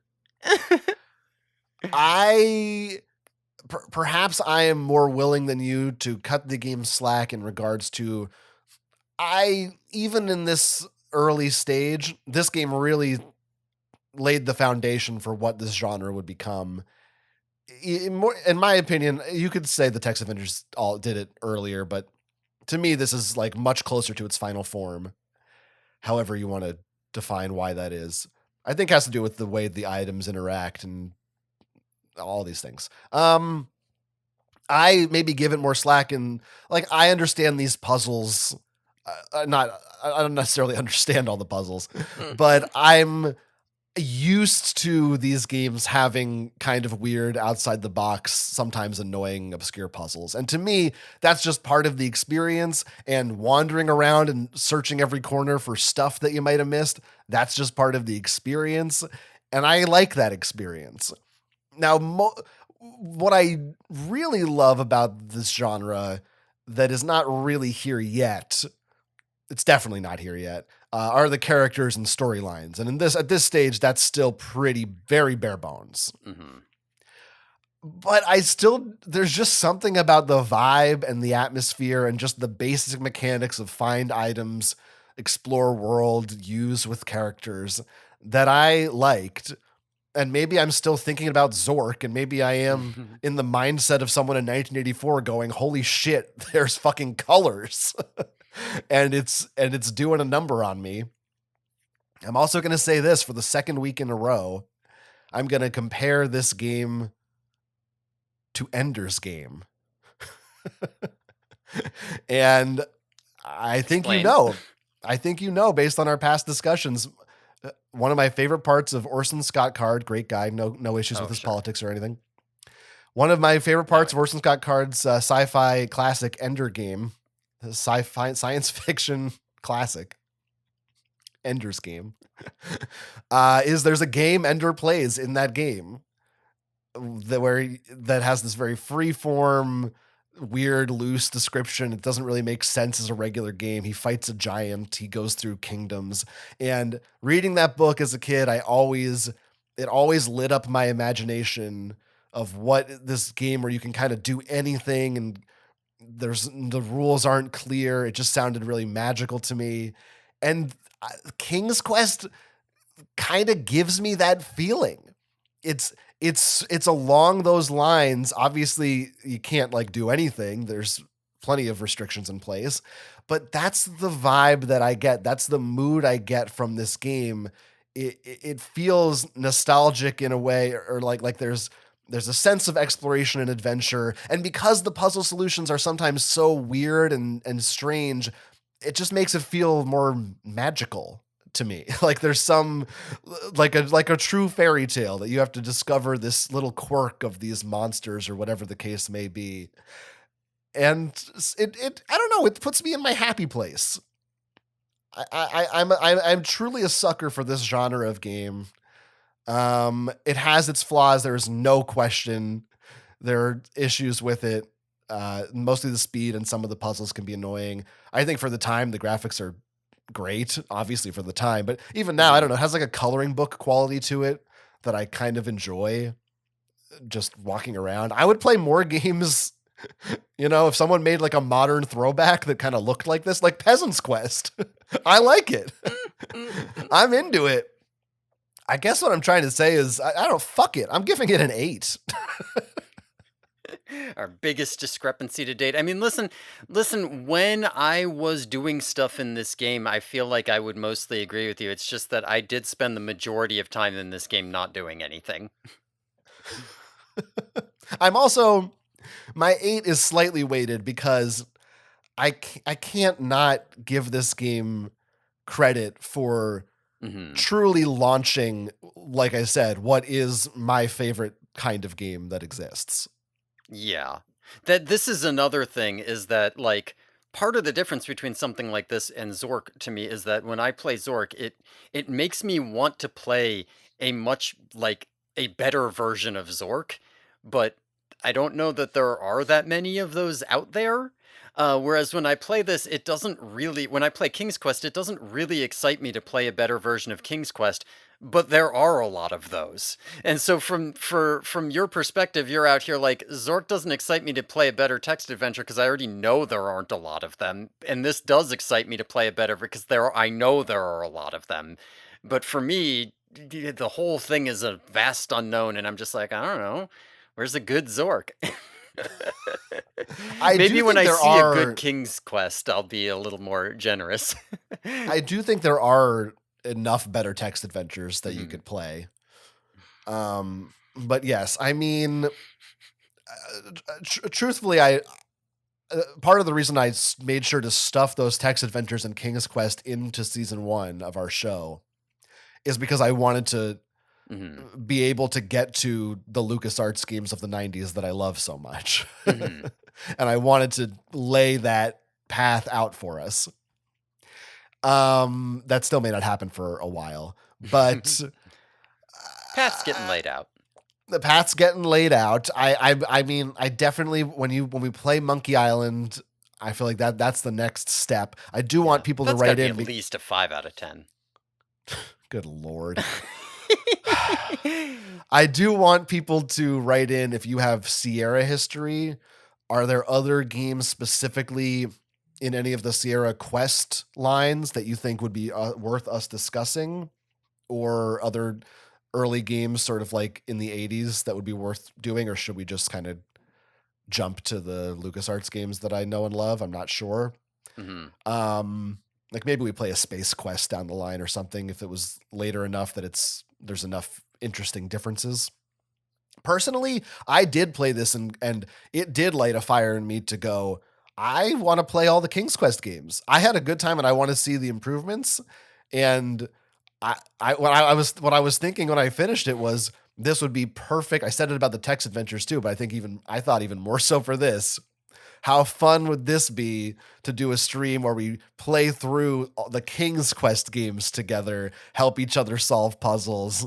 And apparently the answer for you is not fun at all. I mean, maybe it would be. Maybe it would be because maybe you, like, I would be sitting there like, well, I don't know what to do other than backtrack and re-explore everything, and you would be like, well, let's do this instead, and then all of a sudden you've cut out 60% of me backtracking and re-exploring everything, and now I'm not bored the whole time anymore. Like, it could be like that's not necessarily an issue. That I didn't enjoy playing this one on my own. It wouldn't necessarily translate. Yeah, I guess you do kind of have to have some amount of both imagination and intelligence to sort of enjoy these games. So I think you're saying I would kind of provide that side of it for you. I don't know about that. I don't know that that's what I said at all, actually. I think that's very different than what I said. That's not what you're going to say in the edit. Now, I also would like to thank you and congratulate you for giving your lowest score, or no, second lowest score to date, and completely shitting all over our first game led by a female game designer. I think that's cool. Somehow I knew you were gonna make that that you were gonna say that. I'm just sort of established. You know, you did it. Just underlining it. Just a bit of a precedent here.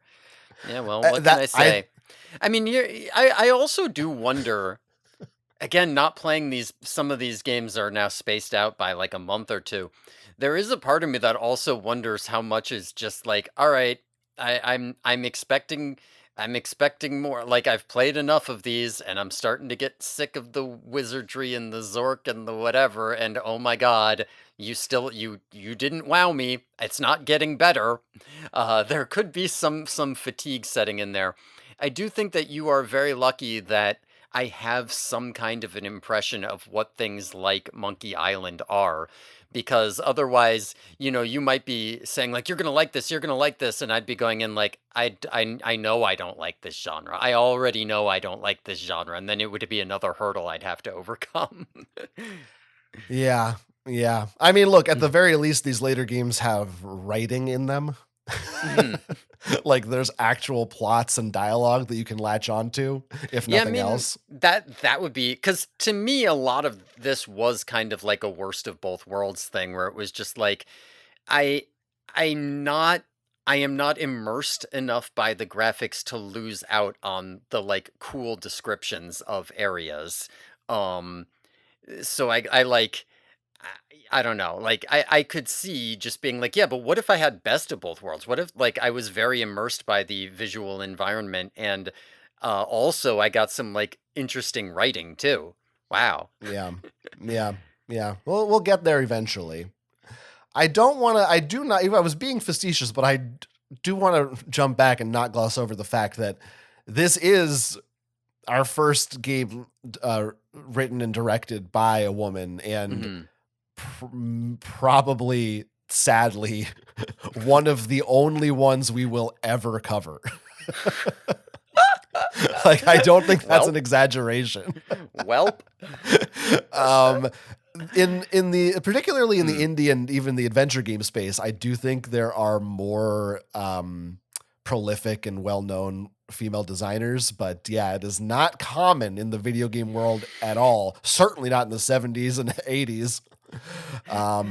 So I just think that is something I think is cool. That is cool. A woman is is responsible, so instrumental for such a big part of gaming history. You don't see it. I'm a fucking feminist. What do you want from me? I'm sorry. I love women too much. Put me in chains. Take me away. Guilty as charged. I don't even know what to do right now. There's still so many more things we could do in this episode. We're well over 2 hours. I mean, we still have all our royales. Can our longest episode to date be King's Quest? It feels disproportionate. I'm like, I don't know what to do, but there's more. There's more. Even before the royales, there's more? I don't know about before, but after. Okay. Okay. Well, give me some royales then. Well, we don't listen. I think I'm trying to move away from the royales. I'm trying to downplay that. We gotta. I think we need to develop anymore. better. No, I don't like it anymore. Because we have classic review corner. There's no royale there. Okay. Well, let me hear there's this big long review from Compute with an exclamation point magazine. How many these fucking magazines were there? Jesus Christ. Have we gotten a single repeat on a magazine yet? Yeah, we've done EGM a couple times. Okay, There's been some, okay. but yeah, some of these are weird. But they have, like I said, they have a detailed review here that is less about reviewing the game and more about marveling at its existence. The fact that this game cost $700,000 to make. Damn. Yes, I mean That's that was fucking crazy. an insane cost at the time. Again, IBM helped fund the game specifically for their new machine, so that's where they got all this money from. And also, like the story of Roberta Williams and her husband Ken Williams, it's insane. They founded Sierra. She just said, what if we made a computer game? She drew it all on paper. He wrote a program to scan her illustrations in. It sold copies. They just started selling it. And then they ended up making like one of the most successful early video game companies. You can't fucking do that anymore. This was a time when the American dream was still possible. It's insane. Anyway, that's beside the point. This woman had 2 children already. They lived in California, like they had like jobs, and then she made King's Quest 1 and became one of the most influential game designers. It's just, I don't know, I'm impressed by this. I couldn't do it. I didn't do it, and I won't.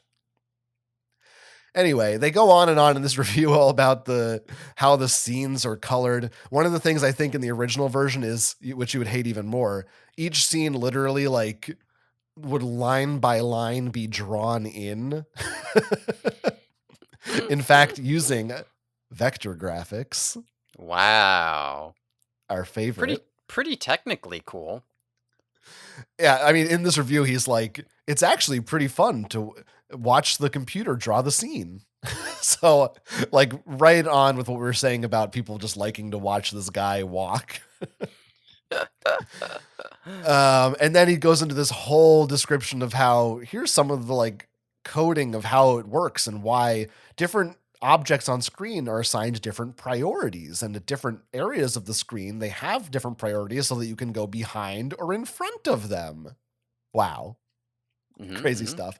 Now EGM, they were much more negative on this game. You would probably like them more. They just have little blurbs. They have multiple reviewers that give little blurbs. The scores they gave the game were 4, 7, 6, and 7. But what's confusing to me about it is it just illustrates how much people didn't know what these games were, because multiple of the reviews reference, like here's the first one says, I'm not a big fan of adventure/RPGs, and King's Quest doesn't do much to change my opinions. There's a bit more interaction required than in similar fare, but solving puzzles will never substitute a good laser and invading alien armies. So this is just, people just couldn't comprehend of like, why would you play a game to like move around and talk to people when I can shoot stuff? Completely fuck this guy. Another one says, a nice change from the typical RPG. I'm like, why do they just didn't know what to call this. They just thought, well, I guess it's a role-playing game, because which we did compare these to D&D. That is weird. Yeah, I mean, we did, yeah. But it is weird that they would say your typical RPG when it's so clearly a fucking cave adventure. And it's not like people didn't know what that was. I don't know. Yeah, maybe they just thought cave adventure's an RPG too. I do think EGM probably was geared more towards arcade and home console, and they maybe just weren't text game people. You know? I think that's a slightly different class of dork. Anyway, there was one more. The review is like very brief and nothing, but there's this magazine called Family Computing from 1985, and I just really loved. Yeah, probably. I just loved flipping through it because the ads in it paint such a optimistic picture of what computers could do for our society. And it makes me so painfully nostalgic. Every ad is like, every kid should have an Apple, and here's a program for kids about how to draw and how to be a director and write stories, and here's one that lets you write music even if you've never composed before. You can just hum and it'll make music for you. And this one it teaches you history. And it was just like, man, we really believed computers would be the answer to everything, and all they've done is fuck us. There's a lot of things that computers did improve and make better. The problem, as with all things, is that computers are not actually like isolated from the rest of the world. So eventually it was gonna, like, I think, you're nostalgic for a reason. I think that my childhood was better for having access to computers and shit. And, Yeah, you're right. I think that it's worse now. Yes, I guess it really is just what it's become, and the fact that we're so jaded about it. And I remember a time in the 90s being a kid and being like, the computer is magic. You can play games, you can write stories, you can draw pictures. It just seemed like there was such a wonderment about it. Yeah. That today is like, you can do all that same shit, but nobody fucking cares. Yeah, I mean, like, yes, that is true. But like, it is also just like, if you went on the computer in the early aughts, you were going somewhere that was separate and distinct from, society, right? Like, you were going somewhere else. Like, this is a different, like, semi-isolated place, right? Be it the internet or even just a program. But now if you go on the computer, what you mean is your phone, and what you mean is the primary way in which everybody does all social interaction now. So it's literally just real life. So it didn't fix any of the problems of real life. It just, they as we moved real life to the computer, we just took all those problems and put them there. Yeah. The internet used to be a place you went. Yeah. Yeah. I mean, hell, even just like, photo or video editing, it's like nowadays you can just like apply filters and like stitch things together in like your fucking TikTok app or something, the same place you're talking to everybody. You're not like going into your own place on your own computer separate to learn this thing. I mean, you could still be, but that's not, You are. We've really declined as a society. This we can agree on. Here's the issue. We have a bunch of emails. The problem is, what happens is last week we have a short show, and then you say, why didn't you guys write us any emails to fill time? So everybody writes emails, and now we're over time. This is what always happens. I think I'm saving all these emails for next week. Holy shit. You don't think we need them now? I just think this episode is long. Next week, we're covering an arcade game which shouldn't require as much discussion. And it just seems to me these things can wait. I mean, fair enough.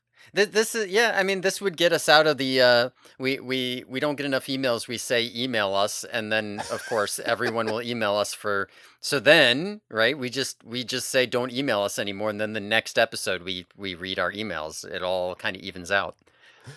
Yeah. This includes one email which does directly comment on King's Quest and adventure games, which would be relevant and probably good to read right now. Maybe you should do that then.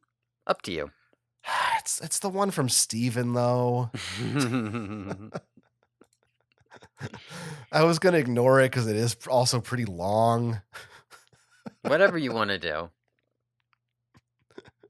We're going to cover it next week. So save your King's Quest thoughts and adventure game thoughts. We're going to cover all these emails next week. If you wrote in, just be patient. Your time will come. that said, the episode's not over yet. I also prepared a song. More important than the emails, for sure. Right. I mean, the song has to come. Let's hear it. I want to preface this by saying that I was still sick all week long, as you know. Didn't finish King's Quest until late last night. Didn't decide to make a song for it until after I finished it. Stayed up later writing the song once I decided it needed to be written. Mm-hmm. Woke up early this morning, my first day in a week where my voice was reasonably listenable, and used it to record this song. I just want to stress the dedication and the effort I'm willing to put in for our listeners that they should appreciate. Do you think that's fair? Sure. I'm just waiting to hear this song. Oh, okay. I think it's fair. Sure. Yeah, sure. It's fair. All right. This is a song I wrote celebrating one of my favorite games and one of the favorite games here on the show. King's Quest.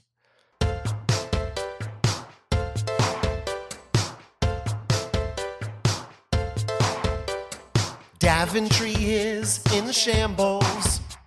They don't know what to do with it. The king doesn't have a wife or kids. Guess he's a virgin with a broken dick. Find if you can 3 objects. Yeah, that's what he told me to do. Treasure chest, a shield and a mirror. That's what we need, or else this whole kingdom's screwed. How can I find all these dumb things? Alone in a world of puzzles. So hard. Must think I'm a genius or something. Sorry, I'm just an idiot child. Maybe they're under the water. Maybe up in this nest. Every screen I'm getting slaughtered. This is what it sounds like when King's Quest. I don't know what to do. I'm lost. Chewed up by alligators. Drowned in the raging tide. Snatched by a witch who flies and locked up. One thing I'm good at, finding ways to die. Leprechauns, ogres, and wizards. They all seem to want me dead. Maybe I miss a key item. Maybe I'm just a dim-witted bonehead. Someone give me the solutions. I never would have guessed. How would I ever guess? I just find new executions. This is what it sounds like when King's Quest. Oh, I fell in a well. Okay, I stole all the treasures from giants and dragons and things. Brought them all back to the castle. Then Edward died, so I guess now I'm king. Maybe I'll reshape the kingdom. I'm gonna try my best. Never mind, fell in a pothole. This is what it sounds like when King's Quest. When King's Quest. When King's Quest. When King's Quest. When King's Quest. Surprised you didn't hurt your voice again doing that so soon after you healed it. Well, I'm nothing if not a warrior. I'm proud of you. It was good. It was impressive. Thank you. You know, I didn't think I was gonna do a song this week. And then I was excited. I felt good finishing the game. I thought, let me just take a look at what I could do. And The phrase "when King's Quest" came into my head, and that was it. It needed to be made. And I want to be clear, it's not when King's Quest as in when kings take on the act of questing. Right. It's the title of the game. This is what it sounds like when King's Quest. Right. They're both capitalized. Yeah. Correct. Yeah, with an apostrophe. Mm-hmm. Also, this is my second Prince parody song of the podcast. For anyone keeping track at home. Okay. So well, it's notable because Prince famously never allowed Weird Al to parody any of his music. So you've now done more parodies on this than Weird Al. I've done what Weird Al could never do. Sort of makes me a hero. I also was going to tell an anecdote on the show. Jesus Christ. I think I still should. I think it's going to be a nice capper, and I think people will like it. Okay. And it's going to be sort of something nice and different for the show. Instead of your emails, we'll hear John's song and John's anecdote. Listen.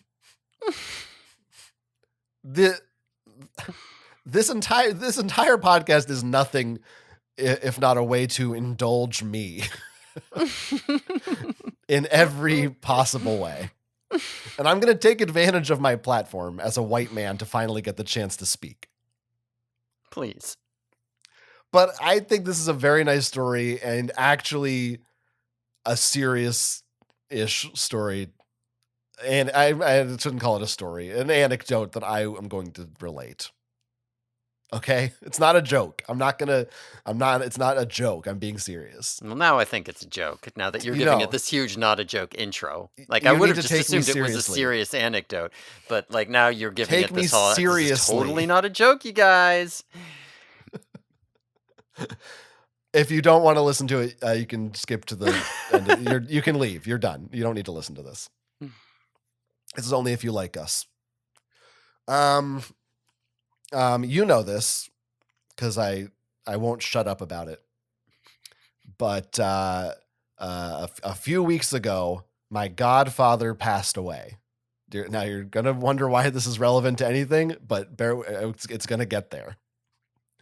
My godfather, who I've known since I was a little kid, died just a few weeks ago. He was this incredible, talented, creative guy who worked with Jim Henson Company. He worked with the Muppets. He helped design the Muppet Babies for the Muppet Babies cartoon. He did all kinds of art and design work for them over the years. Just a really fun, cool, creative guy.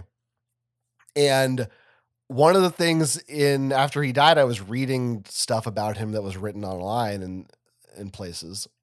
And one of the things that I had never known before was that he worked on a video game in '83, which was based on the movie The Dark Crystal, which is the Jim Henson Muppet movie. And not Muppet, but there were Jim Henson Workshop movie. And it was a graphic adventure game, kind of like a King's Quest, based on The Dark Crystal, which was at the time like a sort of new territory for licensed games for them to do that kind of thing. And he was the art director for this game. Like if you look on Wikipedia, there's the credits and it says art and it's his name and that's it. So I think he like illustrated and sent in most of these images for this game. And the reason I'm bringing it up is because in researching for today's episode, learning about Roberta Williams and the early days of Sierra, one of the things they listed was that it was the year before King's Quest came out. They were licensed to make the Dark Crystal game. And that was a Sierra game. I believe it was one of the first times that it wasn't solely Roberta Williams doing everything. They had enough money that they actually were able to hire outside people to work on it. And presumably, I had never known this, never discussed this with him or anything. I have to imagine that my godfather was in some kind of either over the phone or they met in person, some kind of communication, faxes with Roberta Williams and Sierra in the making of this game as like lead art designer of this thing. Again, a year pre-King's Quest. And it was just this really serendipitous moment for me to learn that this video game genre that I love so much, that's been so formative for me when I became a teenager and beyond, and never did I even realize that he was involved with it at all. And now I learned that he wasn't just involved with it. I mean, he was there at the very beginning of it, at the formative stages of it, was a part of one of the early versions of this type of game. And I don't know, I just thought it was a really amazing thing that felt like this kind of cosmic, I'm not a spiritual person, but it sort of just felt like, wow, that's just a neat little, like something, the universe plucking something out that if he hadn't died and I hadn't read that the last month, I probably still never would have known. We would have done this episode. I wouldn't have thought twice about the Dark Crystal, and I wouldn't have even looked at it. And just for all these things to occur, I don't know what the moral of this story is. Talk to your loved ones, find out if they ever made a video game that you like. But I thought it was really neat, and I thought it would be something worth sharing on the podcast. That's my story. Well, that's pretty cool. I mean, I think that's pretty cool, right? That It's we pretty happen cool. to be doing that right now. Like, this is the game that happened to line up with that. I think that's cool. Thank you. And maybe someday, maybe for a bonus at some point, maybe we'll play that Dark Crystal game, and it'll be like there's a little piece of him out there that I haven't experienced yet. And that's nice. Yeah, that'll be nice. So maybe that's the takeaway for people. Create things, put them out into the world, spend time with your loved ones, because I sure won't. But you should. All right. See, isn't that nice? I think that's going to make this the highest rated episode of our show. Yeah, sure, why not? And if you didn't like that, are you fucking kidding me? I broke my back this week making that song, telling this personal, heartfelt anecdote, having to put up with Will's bullshit the whole episode. Fucking subscribe to our Patreon. $5 a month, you get bonus episodes. Last week we talked about the Marx Brothers. This week we're talking about the Three Stooges. If you're at the Venn diagram intersection of classic video games and classic comedy, then fuck, you couldn't be better off. Email us badwithgames@gmail.com and podcast@gmail.com. And I promise next week we'll read it on the air. That's it for me. Sounds good. Yeah, you but can't next top week. that. Oh, right. That's But one next more week, thing. there's also a game. Next week, it's another pretty big one. We will be covering a big guy in a big game. The one and only Donkey Kong. I'm excited, but we'll see, because you know I love me some apes. I love me some monkey business. But I also don't like me some arcade games, and I think I am going to be kind of throwing down the gauntlet if I don't start getting more games, higher density of games I like soon. I'm going to start acting out more and more. Scores are going to get lower and lower. You're going to see some bad behavior out of me, more bad behavior. But I'm excited that maybe the presence of the big old ape himself will get me out of it. Will cheer me up. I think give me a good old time. That's right. Well, stay tuned for that. The original 81 arcade game Donkey Kong. Get your bananas peeled and ready. Interpret it as you will. And until next time, thanks so much for being a special person that you are. Gamers? Oh, God, I sound like shit. Gamers out.